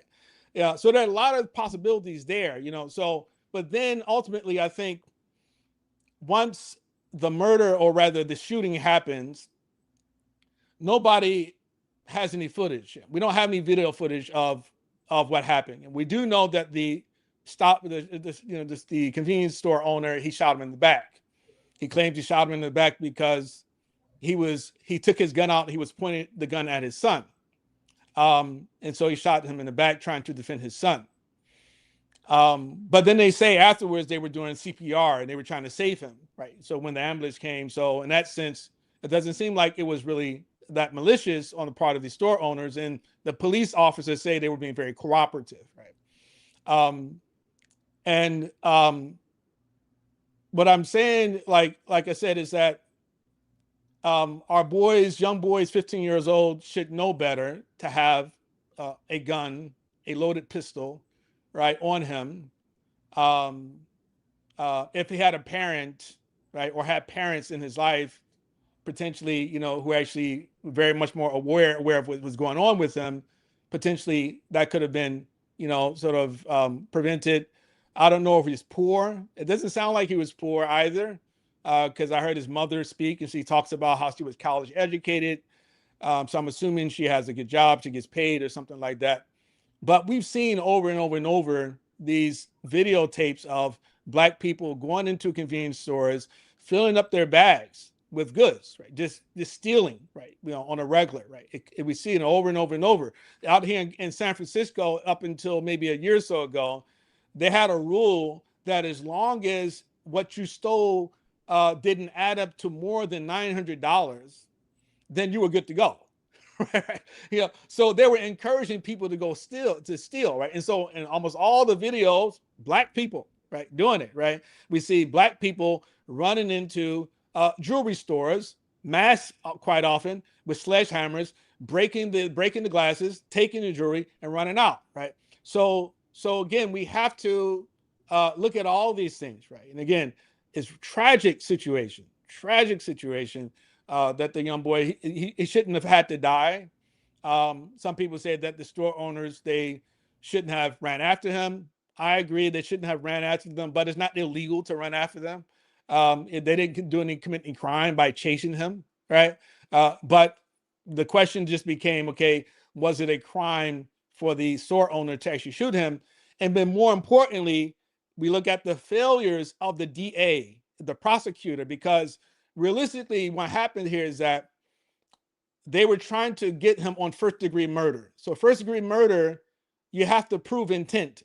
In other words, there was premeditation involved, right? And it's very difficult to prove premeditation, right, in most cases. So the prosecutor should have added another charge, which is like manslaughter, right? But the only thing they were trying to get him for was premeditated murder. So naturally, he's going to get off. And that's what happened. That's really what happened, right? So a number of factors led to that particular, we can say, a travesty of justice, because the boy left, he ran away. They could have just let him go, right? But again, they would say, we suspected he took something from us. I don't know if it was worth all of that, right? But that's kind of just how the system is, right? And we need to be educated, or our children need to be educated about how the system works, right? So as a community, we fail young boys like Cyrus when this happens. And the same thing for like Carmelo Anthony. We can talk about that if you like to as well. So if as you laid it out, so you really put into many of the aspects. So let's talk about from step to step. The boy, the young man, when we look at the gun, we look at him going into the store, running, and all of these things. I want to start with him first, right? What do we learn? Because you said we could have taught our young this. There's an assumption there that he didn't have all that. Yeah, it is. That's an assumption.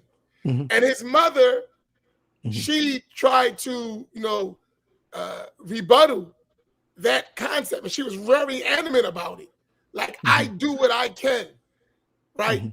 So there's something that I didn't hear is, and the guy on the stand, he said it's common for youth, especially talking about in the South, especially in the city, to walk around with guns. Mm-hmm. So was that young man in an environment or being confronted with something that necessitated in his mind that he needed that gun? Yeah, true. I mean, that is definitely a good question, right? But again, we're talking about a problem with Black culture once again. That's why I'm going back to it. Right. Yeah. So why is Black culture that way? And why is so many young people, young teenagers, right? Just babies, right? Why are they walking around with guns? Why do they feel the need to mix with other people who feel that they need guns, right? I mean, are they in gangs? Where's his father, right, in his life? And we know that Black boys need male attention, right? I mean, girls too. Girls need their fathers in their lives as well, right? And a Black woman, any woman, is not sufficient, right? You know, regardless of how strong of a woman she claims she is, you know, that a child requires both parents in order to have a healthy upbringing. And of course, there are exceptions to that rule naturally.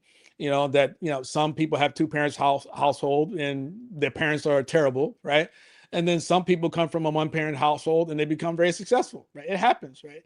You know, I mean, so, but the norm is that you need to have both parents, right? And I do think that if a man was in his life, a strong man was in his life, he probably could have prevented him from doing that. You know, he could have guided him in a different way. Well, put it like this: he could have prevented him from exposing himself to danger, right?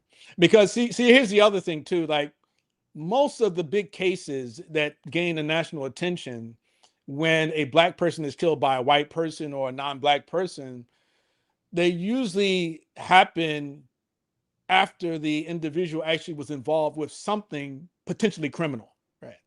Right. And so here we're not saying that the boy stole anything, but he did have a gun, right? He was too young to actually have a gun, right? And perhaps that played into his anxiety and probably why, to me, I kind of feel that maybe that's why he ran. It's like they're going to find my gun and then they're going to call the police and then the police going to take the gun and take me to jail, right? Maybe it was that. Maybe it wasn't so much of him about him stealing anything. I don't know. Maybe he was scouting out the place. Maybe he wasn't planning to steal anything that day. Yeah, Allah knows best, right? But you could look like George Floyd. I mean, George Floyd's another. George Floyd, yeah, terrible what happened to him. But George Floyd, initially, they called the cops on him because he came into the store with what they believed to be a counterfeit $20 bill. And the store owners, who are Muslims, they called the police, right, on George Floyd. And that's how it all started, was from that particular point, right? And you can think about almost any of these other incidents, which, and again, those don't justify their deaths. That's not what I'm saying it at all. Don't misunderstand me. That doesn't justify them being killed. But I'm saying that when you put yourself at risk, there's a lot of things we can do to educate the youth so that they don't put themselves at risk, right? And like these videos, I get tired of seeing them where you have like a police stop, and then people started to be belligerent with the police officers. It's like, well, why are you being belligerent? Why create an incident, right? Why you have to be uncooperative? Now you can be calm and uncooperative, right? Sure, you can be that way, yeah, but you don't necessarily have to lash out and say, well, I know my rights, and you know, it's this sort of belief that we have to antagonize the police because we're told that police are just totally evil, right? We can't sort of see police as something good for society, right? And again, and a lot of that particular understanding originates from, again, people, liberals in the university. It trickled down through the Black Muslim liberals who adopt or embrace those ideas, and they pass them on to the community, right? So there's more than just the Salafi or Wahhabiyya, right, who we need to be concerned about and actually make our job very difficult. And that's the fundamental point I'm trying to make, is that, you know, let's try our best not to reduce it to a single cause, right? There are multiple factors that lead to this? I think, but everything has its context. Hey, can I add though? Yeah, 1 second. I'm thinking when I'm saying put everything in context. No, seriously, because let me give you this, Dr. Abdullah. Whatever is the problem of Black people is the same problem as Black Muslims. We sometimes have this delusion that because I'm Muslim, I don't got Black problems no more. And that comes sometimes indoctrination telling us now that you've integrated into the Muslim family, you no longer have to worry about the Blackness. And that's not real. Yeah. So there's an ideology that we didn't come up with that has now been pervasive in our communities. Like, I'm not Black, and therefore I don't engage, because you started by saying we no longer are relevant in the community. Well, because we don't think we're Black. Well, I don't think it's because of that, right? But go ahead, finish your point. What I mean. Hence, that's why we got a lot of pushback just for saying Black imams, and it's obvious that we're Black imams. I'm saying there's a mindset that is a preventative measure for us not engaging, not the religion, the mindset, the way we've been given the religion, because we had Islam and it made us engage. Now we have an Islam that's pervasive that causes us to disengage. Go back to the voting thing, but you follow my point? So I'm not saying Wahhabism is our only problem. No, it's an internal Black Muslim problem, but we still have the overall problem that relates to us as a people. And I think is a design to check a portion of us out of the whole equation. And one of it is to say we Muslims on the Sunnah, and now you done took a whole population out of the struggle. We don't see it that way, but the end result is that's what's happening. That's the only reason I'm mentioning it. Yeah. No, that's a good point. And what I was saying is that I don't. Naeem went to say something. I'm sorry, Naeem. I think when people in general, not us, but people in general have these conversations, these type of conversations, usually the spotlight, and I think too much attention is placed upon the parents, because it is assumed under normal circumstances, and I always emphasize that we don't live in a normal circumstance, right? This is very abnormal compared to the rest of the world, this place that we live in, right? But in normal circumstances, the parents may have a lot to do with how a child turns out. But for too many of us, we like to assume, okay, if this child is bad, that means his parents is bad. If this child is good, that means his parents are good. And too many times that's not the case. Like I mentioned before, that I went to jail. My parents didn't co-sign that. You know, I grew up with both parents in the house, right? I raised my children as Muslim. I got a child in jail, right? I didn't co-sign that, right? So, and so, so I think that a lot of times in these conversations, the elephant in the room is ignored, and that's the environment. Yes, and, right. And along with that is the fact that for a lot of us, the environment was engineered by someone, right? Yes, and right. they don't get even brought up in the conversation. Like in our conversation, people may misunderstand that, okay, we blaming everything on the Wahhabis, or we blaming everything on this or that. No, it's a very complex issue. But so, like I think Imam Amin said, I think we would be wrong just to point the finger in one direction. There's a whole lot of different factors going on here, and I think that especially in our environment, it's like for me personally, I had no excuse to go to jail. No, Pops had his own business, mother worked, whatever. Like I didn't have a lot of those stories, but I was in prison with everybody who had them stories. Yeah, right. My child who's in prison, he don't have none of them stories, but he's still there with him. At some point, he made a choice. He decided to get with some people.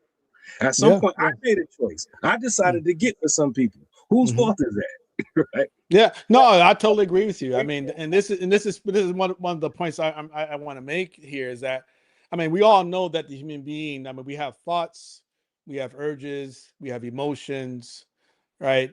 We have appetites, and then we have our environments, right? That influence all those things, that have an effect on all those things. We make choices within all those parameters, right?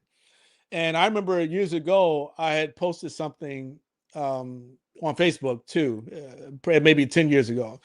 And it was about my parents, and of course my background similar to how I started here. And so one brother wrote me a private message, and he said everybody didn't have a loving, two loving parents like you, right? So in other words, there's some people who want to make it all about the environment.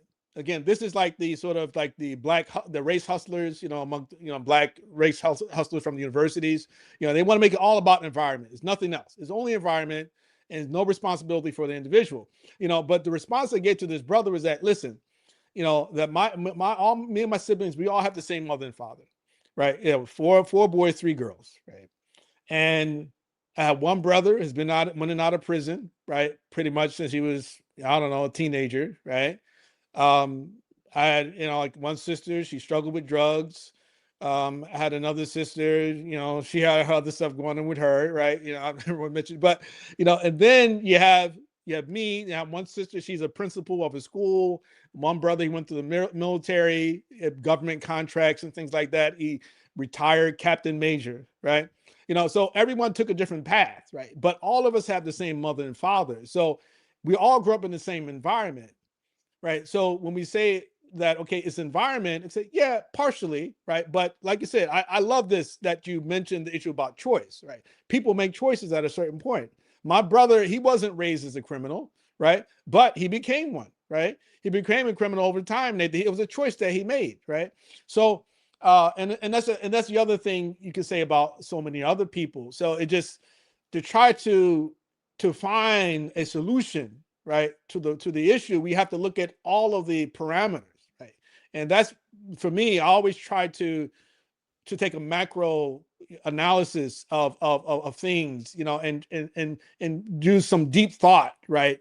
Put some deep thought into the issues, and then try to present them, but just that you run the risk of being misunderstood too often, right? And so like, we're coming back to Imam Amin. So with the point about people not seeing themselves as black, I do think that some people do see it that way, but I do think the majority of black people, they just want to live the Islamic ideal, right? They want to live as the Prophet sallallahu alaihi wasallam. It's like, well, the Prophet sallallahu alaihi wasallam said there's no superiority of black or white, white or black. I think that's kind of part of it. And then also they're reflecting upon, for example, like the history of Black Islam, right? Like the Nation of Islam and things like that. And so people like have a really bad taste in their mouths about that. They get afraid that is going to kind of is going to transform into those type of things, So I think that this is another aspect of this we need to consider too, But I do agree with you that a lot of it is like, okay, well, you can take it to an extreme. It's like, well, I'm not a black person, I'm just an individual. But yeah, you are an individual, but you're also part of a collective. And this is the trick of individualism in the American society. And this is one of the points that Harold Cruz makes in his the Negro and the what called the book, book. I'm sorry, I quoted it earlier today. The intellectual problems with the Negro. So he makes a point that while on one hand, white people talk about individualism, that you can make it as an individual, politically, the people who actually made it to the top didn't do so as individuals. And he mentioned specifically the white Protestants, the white Catholics, and the white Jews, right? He mentions those specifically. He said they didn't become powerful by themselves. They came powerful as a group, as a collective, right? And I think what you're talking about is this integrationist talk, or sort of the result of this sort of idea of integration. Like, so Muslims kind of transferred integrationism, political integrationism, social integrationism into Islam. It's like, well, yeah, we have to be for all Muslims and not for our own. Whereas all the other Muslims are for their own and for Islam. They're for Islam and for their own, but black people are only for Islam. Right? So, yeah. Let me now. MashaAllah. I don't know, like, that's why, first of all, something you said And I think when you put your approach, you said the truth and you put a question mark. So these are things you're throwing out there that can be challenged. I think people miss that point. Like, oh, no, he's not making a statement. He's saying, all right, all these are possibilities, and let's discuss each and every one of them. That's the dialogue. Right. I think we've been programmed to think that we're incapable of truly critically thinking and examining things. That's why we don't go through it.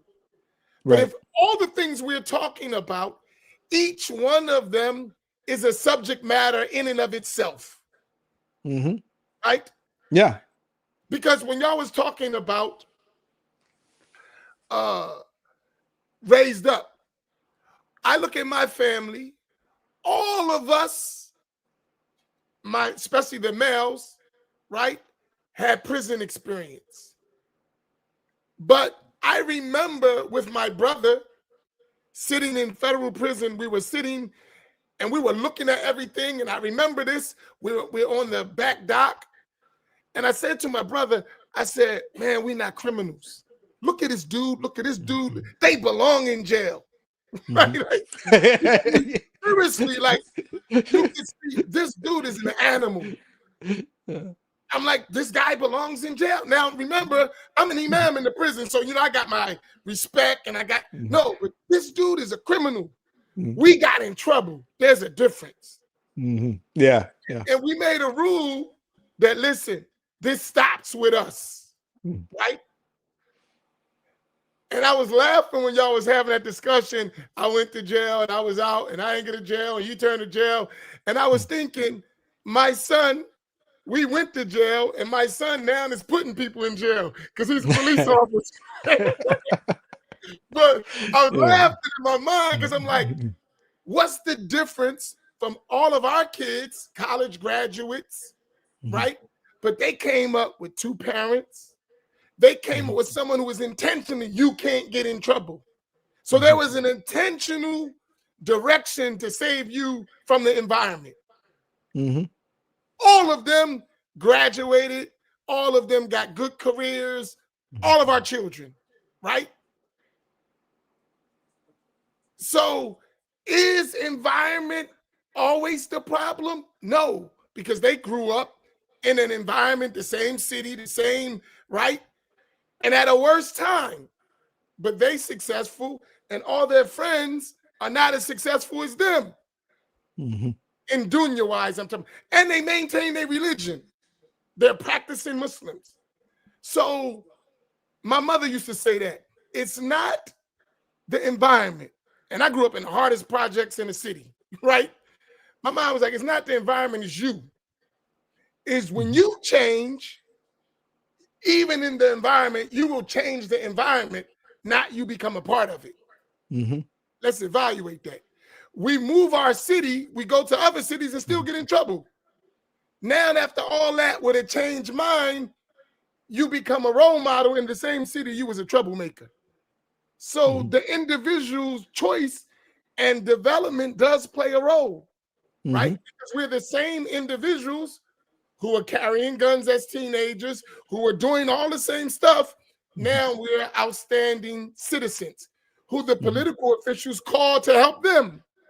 So there is a level of accountability and change. And that was we said, we're not doing this anymore. No more. It stops with us. Right? Yeah, so now we're at grandchildren level of people who are doing good. So it's possible. Do you understand my point? Yeah. I mean, it's not just the environment. It is also building the individual. Yeah. And the society has a way of telling us that we are dead people to the point that we don't even see ourselves as a people no more. Right? And we used to see ourselves as a people. I think that is a very important element for the individual. The individual has to see himself as a part of a collective that means something. But if you wipe out the collective, so you wipe out Black people altogether, then the individual Black person cannot see his own potential. What do you think about that? Yeah, I think that definitely that makes a lot of sense, because even the Arabs themselves, they place a lot of emphasis on the idea we call hasab. We think of like nasab. We know nasab is like blood tie. Hasab is like your sort of your family history, your your bragging rights, I guess you would say, that you have on the basis of who your fathers were, right? What they achieved. And there's the hadith of the Prophet sallallahu alaihi wasallam. He mentioned that there are four things that people would never let go of, and one of them he mentioned was fakhru bil ahsab wa ta'nu fil ansab. So he says is boasting about their ancestors, and actually attacking other people's blood ties, right? That's two of the things, 2 or 4 things he mentioned, right?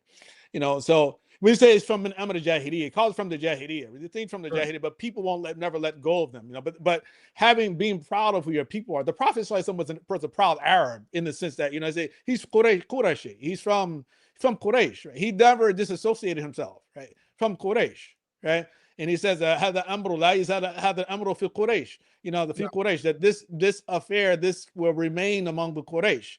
Ma baqiya minhum ithnan, as long as 2 of them remain on the earth, right? In other words, that the Quraysh, al-a'immatu min Quraysh, the leaders are from Quraysh, right? So, and the Prophet ﷺ, he himself, he associated with his tribe, right?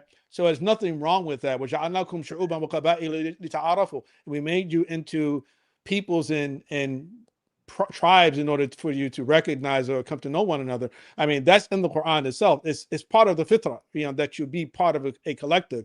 And even Ibn Khaldun, for example, in his book, the Muqaddimah, he talks about the concept of asabiya, right? This sort of tribal solidarity, and how it's important, is essential for governance, right? So it says that there has to be a strong asabiya for those who actually run government. Otherwise, society falls apart. They're the glue that keeps society together. And he talks about some of the benefits of it are that it creates a type of mutual protection, right? That people want to protect one another on the basis of their tribal affiliation, in the same way that you want to protect your family, your children, right? It's just a little bit larger. That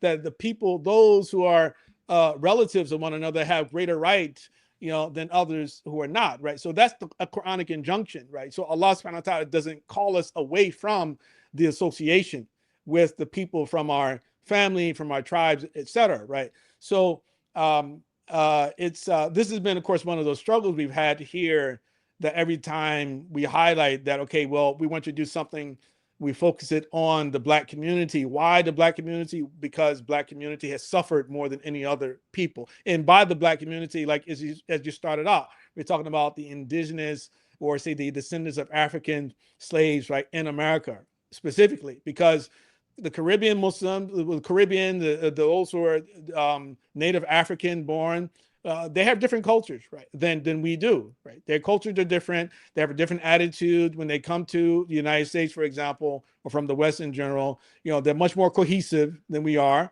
right? And we struggled with this, and some attribute that to, again, the integrationist strain, that mindset of that, hey, we're all equal, that let's interact, make no discrimination, no distinction. And true, yeah, you don't discriminate or deal people injustice, but you do discriminate and say, yeah, I'm going to give my son more than I give your son. I'm going to protect my son before I protect your son, right? You understand? It's right. So in the same way, I should want to protect my people before I protect your people, right? And then we graduate. Eventually, we reach a point where we don't need to worry about that at a certain point, when one particular people doesn't consider another people a threat, and you form an alliance, for example, and all you're doing is just expanding your family at that point. So, it's nothing wrong with it. And you brought to mind too, like you remind me of something back when I worked in the prison. There's this one brother, he was a lifer. He used to be with the Junior Black Mafia years ago. And so I don't know if you're familiar with gang injunctions. So a gang injunction, like if you actually were a part of a gang or a mob, like when you actually are convicted for murder, for example, they'll slap on you sort of a mob or gang injunction, which basically means they say if you were to get your sentence overturned, they have the right to keep you in prison, right? So because of that, because you're part of like one of these dangerous groups. So this brother, he was had one of those gang injunctions. So I remember he came to my office. He was complaining. He had been in prison for like 30 years, and he said to me, he said, listen, brother Imam, I've killed people before. But the guy that got me in here for, I didn't kill that guy, right? In other words, so he's confessing to me that he's been murdering people, So when you said like some people deserve to be in prison, I was like, yeah, some people, they're supposed to be there. Then others, it's like, well, again, you slip up, you have a moment of weakness, something happens, you're defending yourself, you ended up getting to a shootout with somebody, but you've never been in prison before, you end up in prison. It happens to a lot of people. Question. Solutions now. Yeah. In regard to that, because we need to flush the rest of that out. Let me give two things. I know your time is rushing. Yeah, inshallah. Two things about that case, because you brought it up, but it wasn't talked about much. The overzealous prosecutors that can be a means of injustice occurring by going for the murder charge and not lesser charges, but a lot of that is due to their seeing something to further their careers at the expense of justice. Yeah, that's a systemic problem within the justice system. I mean, we have this same thing here in Atlantic City with, overzealous prosecutor going too far and causing, problems. That element happens to affect our communities a lot too. Yeah. And so even though we have this accountability from our own side, which is necessary, we also got to hold the unjust system accountable too. Yeah, I agree. It can't be, when we're looking at both sides, we can't say, okay, listen. And the other thing is about the store owner. They asked the son on the stand, have you ever went out and chased somebody before? He said no. And they didn't follow to why did you chase him, particularly since you chased no one else? You got the wall of shame, you got everything. So the element of the immigrant, and this happened to be the Asian in this case, seeing our weak as prey. Yeah. The strong one is not going to get that because they're going to be response. But you figured, this is the question mark, that because he's a young man, he's weaker, you can overtake him and extract your own justice. Other than that, you could just call the police. And you didn't call the police. Or you could have. So what about this element of taking advantage of our weak? That's physically, but also economically, taking the weakness of the Black community and exploiting it.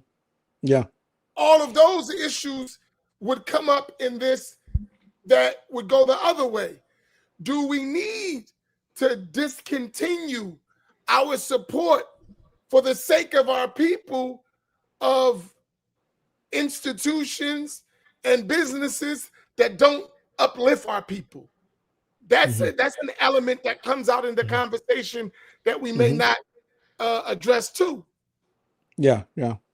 We always want to just simply boycott someone for a period of time, and then we resort back to the norm, right? So, and when actually the real solution is to have your own business in your community and support those businesses, right? Who actually offer the same sort of products, right?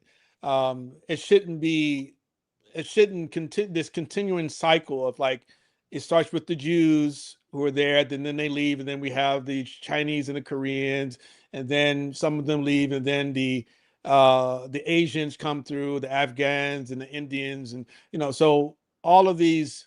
I mean, Black people can't cook chicken. right, right. You know, we can't make cheesesteaks. I mean, we have some black restaurants, true, yeah, we do, but they're a very small number, right? Um, cosmetic stores. Black people can, you know, start a cosmetic store, you know, sell hair products like these people do, and provide the same sort of services, right, at an affordable, competitive price. But quite often what happens is that when the black people open stores, they either can't afford the same sort of prices, or they choose to raise them above the prices of these, like the Koreans, for example, that they're charging. And then black people, they're going to go look like anybody else. They're going to go where things are cheaper. One of the main reasons why people go to Walmart, right? So they say, well, it's cheaper, right? You know, and I have the tendency to believe that black consciousness is not as strong as it once was. And that's why it's been so easy for them to do this, because like if it was like pre 1960s or even in the 60s, right, then it'll be easier for you know, more blacks will be supporting other blacks, right? But nowadays is black consciousness is really weak, right? It's not very strong at all. So so yeah, that is a solution. It's that, okay, well, you can shop at a different store, but why punish all Chinese people? Because see here, what's happened is that black people decided, okay, oh, because this one Chinese man shot this boy, then we're going to punish all Chinese people all across the country. We're going to boycott them, even though, like I said, I doubt that there's going to really be a universal boycott, you know, because of this. But we'll see. We'll see. And then if it is, it's not going to last. My prediction, it's not going to last very long, because you know, we need those products. You know, things that, well, we really don't need them, but we want them. Right? We want the things that they sell, right? So if we have an alternative, we go and we take the alternative. So now I'm going to ask you the real difficult question, and that's a question for all of us.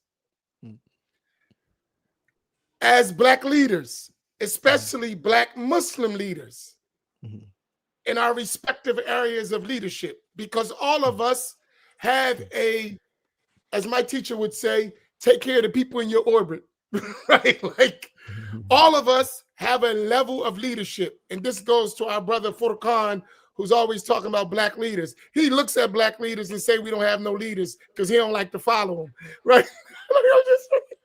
Right. So you got 4 leaders, 1 missing. What is our responsibility within our capacity as black Muslim leaders? That's a question. Well, so you mean like the responsibility of the leaders or the responsibility of the community? No, I'm talking about us as black Muslim leaders. Okay. We all have, like, it's not to say, okay, you don't have a particular masjid, but you are a leader, you are a scholar, you are an intellectual, you're educated, you have a leadership role within our communities. So do we as imams, we have these platforms, we have some responsibility. What is that responsibility in our solution-oriented program?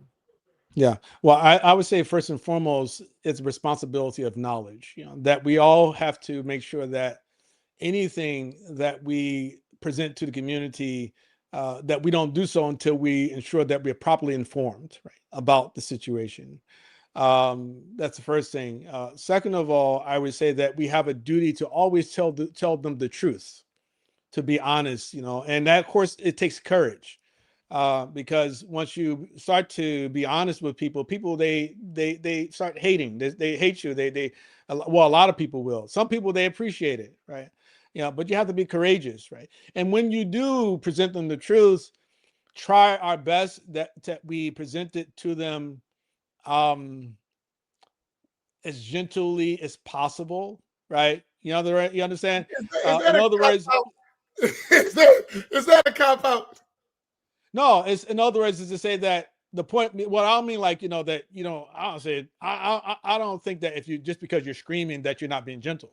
I'm talking about, like, you know, it shouldn't be a situation that people think that you're just like giving them like and I told you so type of take. It's like, you know, and you're just scolding them, right? We shouldn't just scold people. It just be, okay, listen, you know, this is what I think.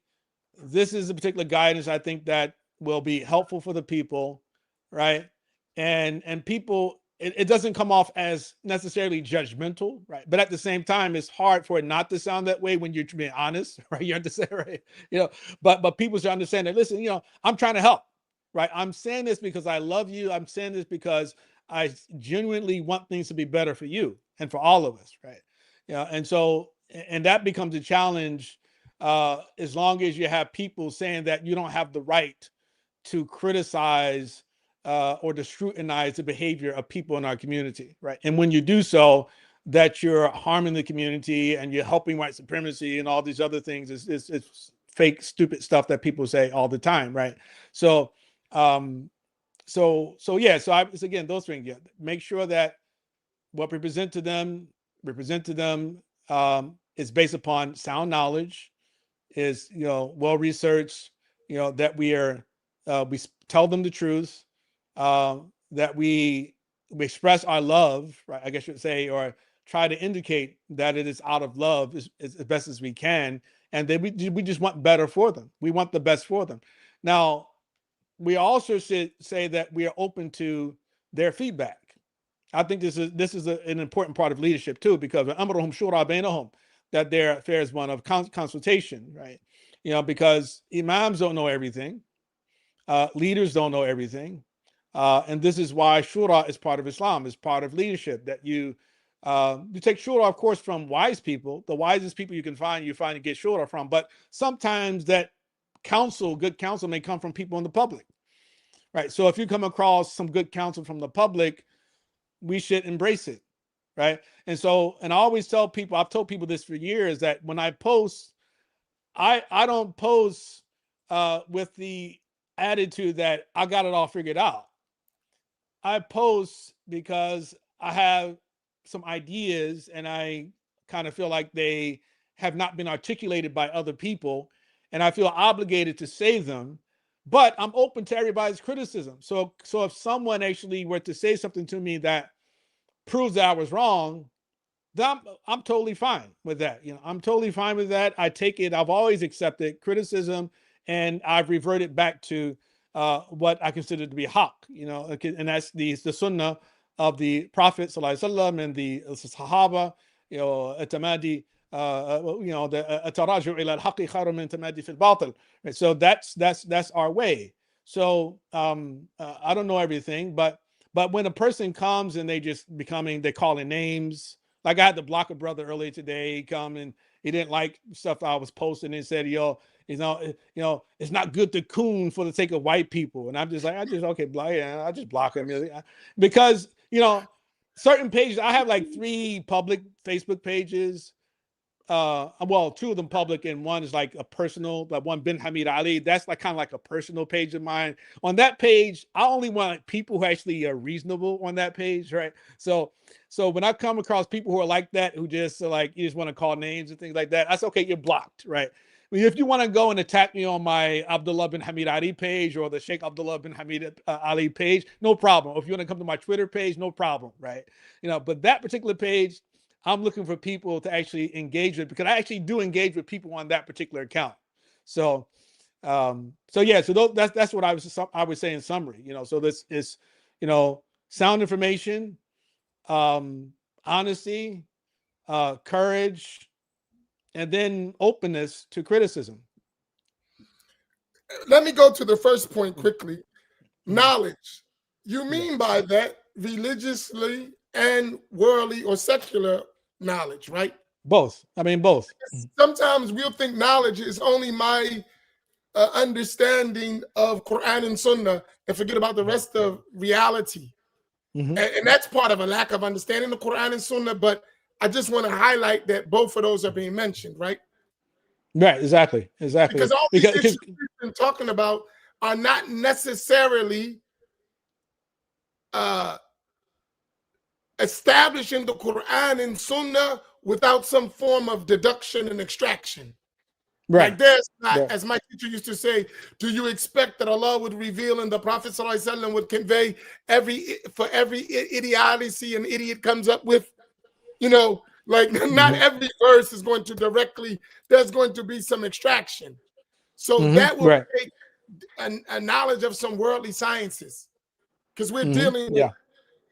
dealing with different things. I just wanted to make sure we were on Yeah. the same page as that, because Yeah. Because they say if I see something, my five senses, like if you see it, you hear it, you taste it, you touch it, whatever. We know the five senses. No one can deny that you had an experience. But a lot of the information that we're commenting on, it comes to us through some mediation. right. Like, there's a middleman. Like, it's like, what really happened? Right? Did the boy actually pull out his gun? We don't know. We don't see any video footage. We don't know anything. All we know that there was the dad and the son there, and the dad said that this is why I did it, and this is what happened. I don't know if there were any witnesses around who said the same thing, corroborated that. And the same thing with the Carmelo Anthony case. Like, people are all up in arms about, okay, Carmelo Anthony, he stabbed this white boy in the chest, right? But then it goes to court, and every single witness says, oh, Carmelo, he wasn't supposed to be there in that place. He was being aggressive. He was agitating the situation. He dared the guy to touch him, and said to him that, touch me and watch what happened, right? And he pulled out his knife, and he stabs him in the chest and his heart, and he dies, right? So, okay, none of us saw that, but the people who were there, they saw it. Right. And so these are the witnesses saying, now we can say, oh, the witnesses, they all lied. They say, well, why? Why would they all lie? And so why would they all conspire and lie on the guy? Right. So in other words, the point being that if I'm experiencing it myself directly, then sure, right, I can have 100% certainty about what happened. But if I wasn't there, but I can only rely upon the people who were there. And if no one was there other than the victim and the victimizer, then again, we're just left to whatever interpretations that we want to take, right, in that particular point. So this is an important skill, I think, that our people need as well, is for them to understand, how to evaluate like just the news, right? And so this is like us coming back to Malcolm, how the media itself, the most powerful institution in the world, right? And so so it's the media would tell you one thing. As a matter of fact, sometimes you might even see something from an eyewitness, and then the media would tell you something different. Case in point, San Bernardino, if you look up Sally Abdul-Majid, for example, this woman who was actually saying that she saw 3 white men, or men with white skin and army fatigue and military fatigue, and they had these big guns, and they were the ones who actually shot and killed those people, not the brother and his wife, right? And so on CBS, when she's interviewed, the reporter asked her, and you sure you saw 3 men? She said, yeah, 3 men, right? But then when it went off, he says, and the police have confirmed that there were only 2 people, and one of them was a woman. So I was like, well, hold up. This woman was right there. She was a white eyewitness. So how does the white eyewitness account now mean less than the reporter's account, right? Here, so what are you trying to hide? So we have to understand the tricks that have been played on us, So Imam Faheem, look like we put him to sleep. That's his position. That's what he do. Yeah, I'm way past over the time. He's like, all right, guys. Yeah, I'm way past my bedtime shake. This is. But I'm hanging in there. See, what I would like us to do, and I would hope that you really, when you sent me that, I was like, oh, good. Let's have this conversation. Because I think there's some deeper things with these conversations that they need to be as a preface for the conversation, and they need to be a subject in itself. Number one, education, right? I think we've lost, and we've been having this conversation, like even in my family, the educational system in our communities has been designed or reshaped in a way that doesn't benefit us. So we can't even process information properly. Forget This is content. a nationwide problem, right? Yeah, that's what I'm saying. This is a nationwide problem, right? Yeah. So if it's a nationwide problem, you know it's intensified in our communities. Yeah. Right. I mean, like a person doesn't know how to. I'm not talking about reading is one thing, but actually comprehend the content of what you're reading, to distinguish between fact and fiction and opinion. I think we don't even have that. That's not a skill that we're taught. So as educators, like, and then as educators, because as an imam, as a doctor, as a professor, as all, we are educators too. At the ultimate, the Prophet sallallahu alaihi wasallam was sent as a muallim, a teacher, right? As a messenger and a teacher. So there's that level of teaching us how to process information. That's a skill set that the society has failed us in collectively as a people. So some of that is education. Let me go now. I'm gonna quickly, if you give me 3 minutes, no 5, quick. Why I was talking about this issue of Wahhabism, right? Let me show you something. And this is just, I want you to ask from your experience, fact or fiction. Let's play a quick game, right? Accountability. Put your timer on, Sheikh. Okay. Fact or 5 fiction? minutes. You said you know, right?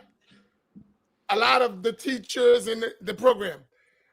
If we look at our communities, there's been a consistent generational cancellation of our educated people who learned in Saudi Arabia. Fact or fiction? Fact. Fact. So let's say from 1961 to the present, which is 2026, all the graduates of Medina, if we go back in the Black community specifically, have at every so many group of graduates, they have canceled the ones before them. Fact or fiction? Fact. Okay.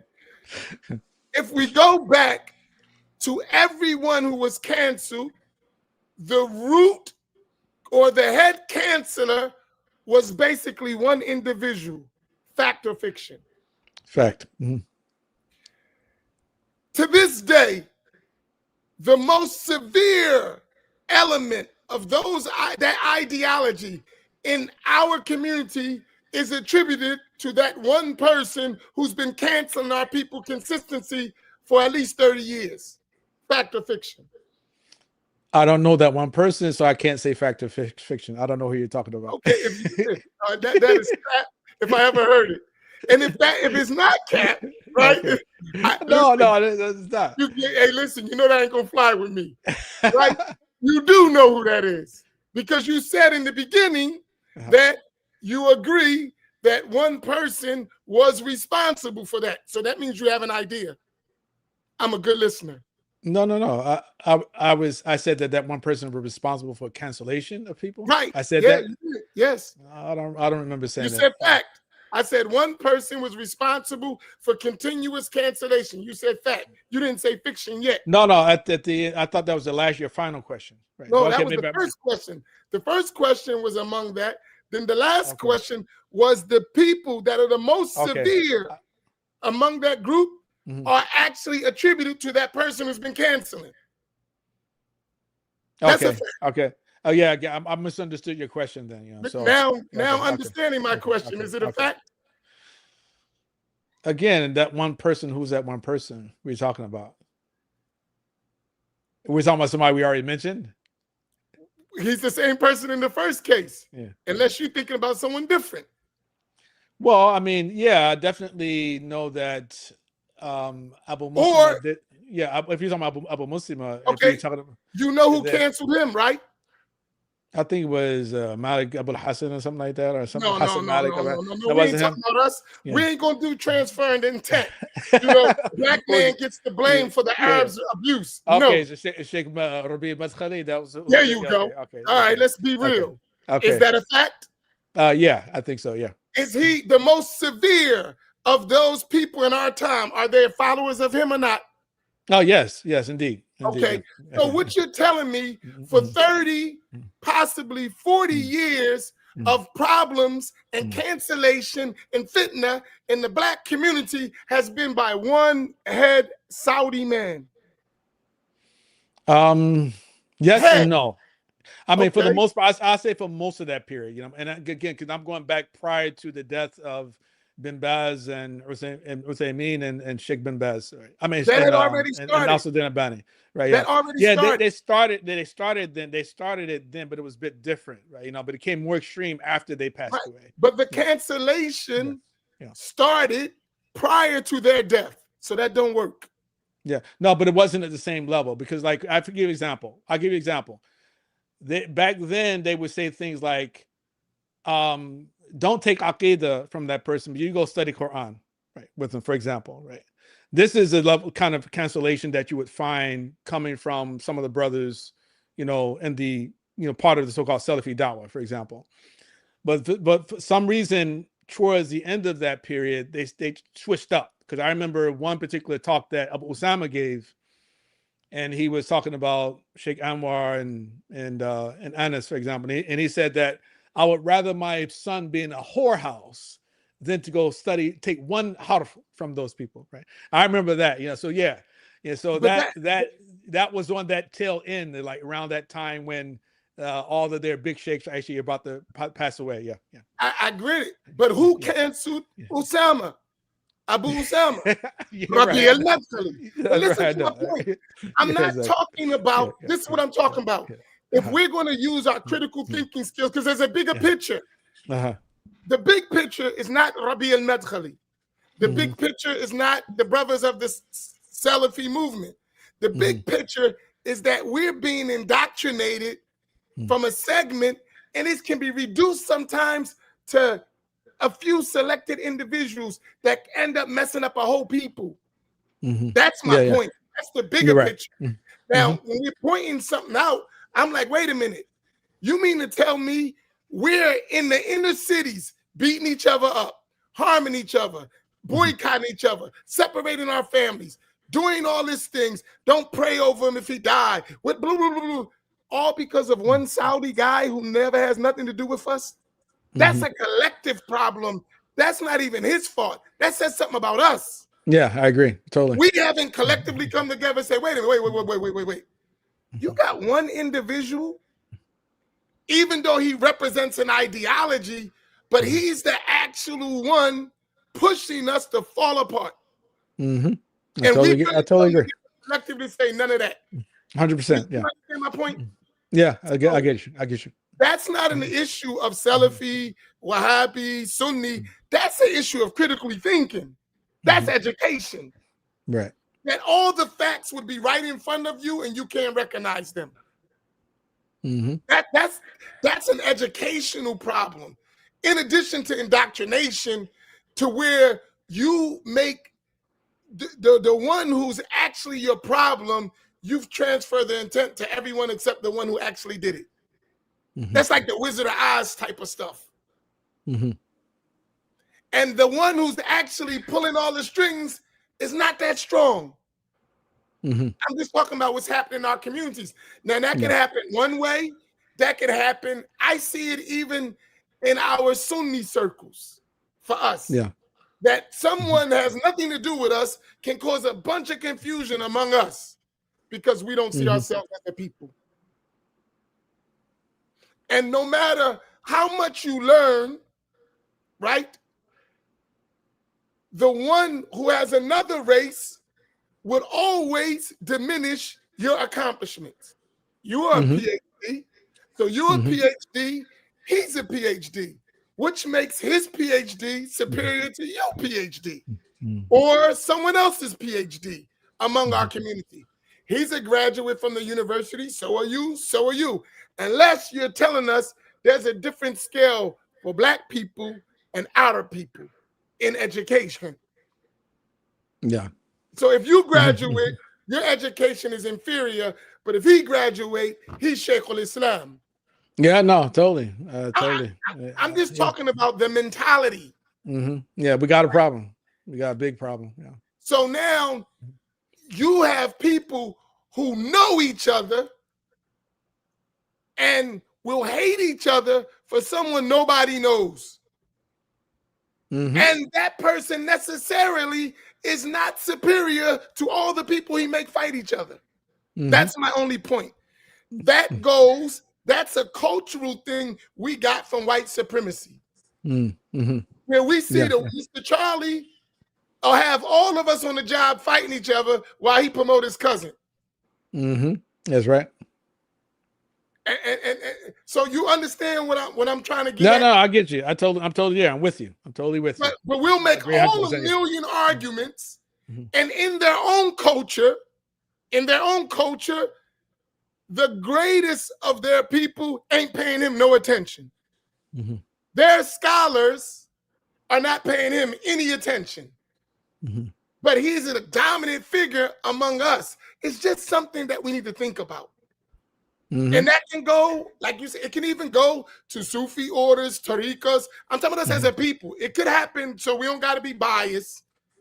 I see that same thing happening even among people I know. I'm like, this dude's not even a scholar. How is he making confusion among us? He's not even learning. I mean, I'm talking about when we talk about scholarship, right? He got some information. He's smart, but he's not, this big picture. But he's, in our practical dealings, he's become almost like the Prophet sallallahu alaihi wasallam in the way we right. Exactly. Yeah. And that's an education problem that we're responsible for speaking the truth. Now, all that stuff we said is all facts. You didn't mention one falsehood, not even an opinion, right? But guess what? On the ground in our community, this is like, it actually doesn't exist. And it is our reality. Yeah. And then you have this, and I'll stop. You have this thing of, instead of dealing with a reality, if I deal with this reality, my claims may come down. So I'm going to protect the institution and avoid the truth. The institution is da'wah to Salafiyya, despite the reality that's happening. I need to protect the institution. I need to protect my tariqah, even though I know someone is corrupt. I'm talking about this as a people. Someone asked me, they said, Imam, why are you on this black kick? I said, I'm not on the black kick. I just realized we've been hoodwinked, bamboozled, run amok, and we need to fix it. No, seriously, that's my thoughts. Like, we're afraid to deal with the truth. Because you know why I believe, and I'll close with this. Because if we deal with the truth, we're not afraid of the truth.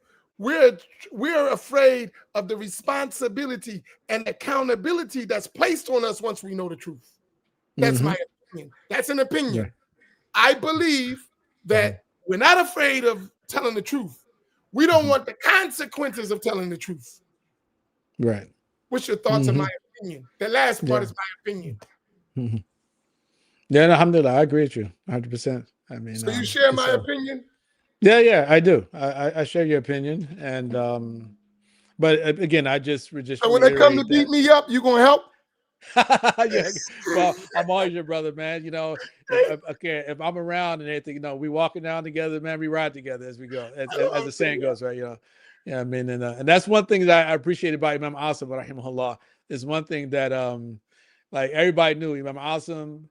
He could disagree with you, vehemently, right? No, but if he hears somebody's trying to hurt you, he's showing up. He's showing up, and the brothers, from his community, they show up, right? That's the way they rolled, and I grew up in the Masjid Mujahideen. A lot of people don't realize that too. Of course, I'm connected with Quba, but I spent a whole lot of time with Masjid Mujahideen, around the brothers, and I've been out with them, Rod, the Rod training and things like that, when I was younger as well. So. Yeah, may Allah bless him and have mercy on him, and but yeah, I agree with you, but but I have to, I got to run, but last thing I'll say, let me say one final thing. Let me say one last thing. You're welcome to share your opinion whenever you want, your dialogue, your facts. You're welcome here. Alhamdulillah, I appreciate you. We really love you. Alhamdulillah, barakallahu feek. I love you too. I love you too. Yeah. So I mean, so I just want the basic thing. I would just say just that I think like khidmah itself is probably, I mean, a lot of people have said this is the best da'wah, right? If we want to defeat it, we want to defeat all the batil, right? We find out what people's needs are. We provide, we provide those needs for them, and let it start there, right? And teach them, maybe drip. It takes a while, but it's about that. If we really care about people, we really want them to be guided. We show it to them. We show it to them that we really want you to be guided, and we really want your needs to be taken care of. And in a lot of cases, we know that some people don't know that there are other alternatives out there to their lifestyle, and just traveling. Sometimes it's just getting out of the city, realizing there's a big world out there, right?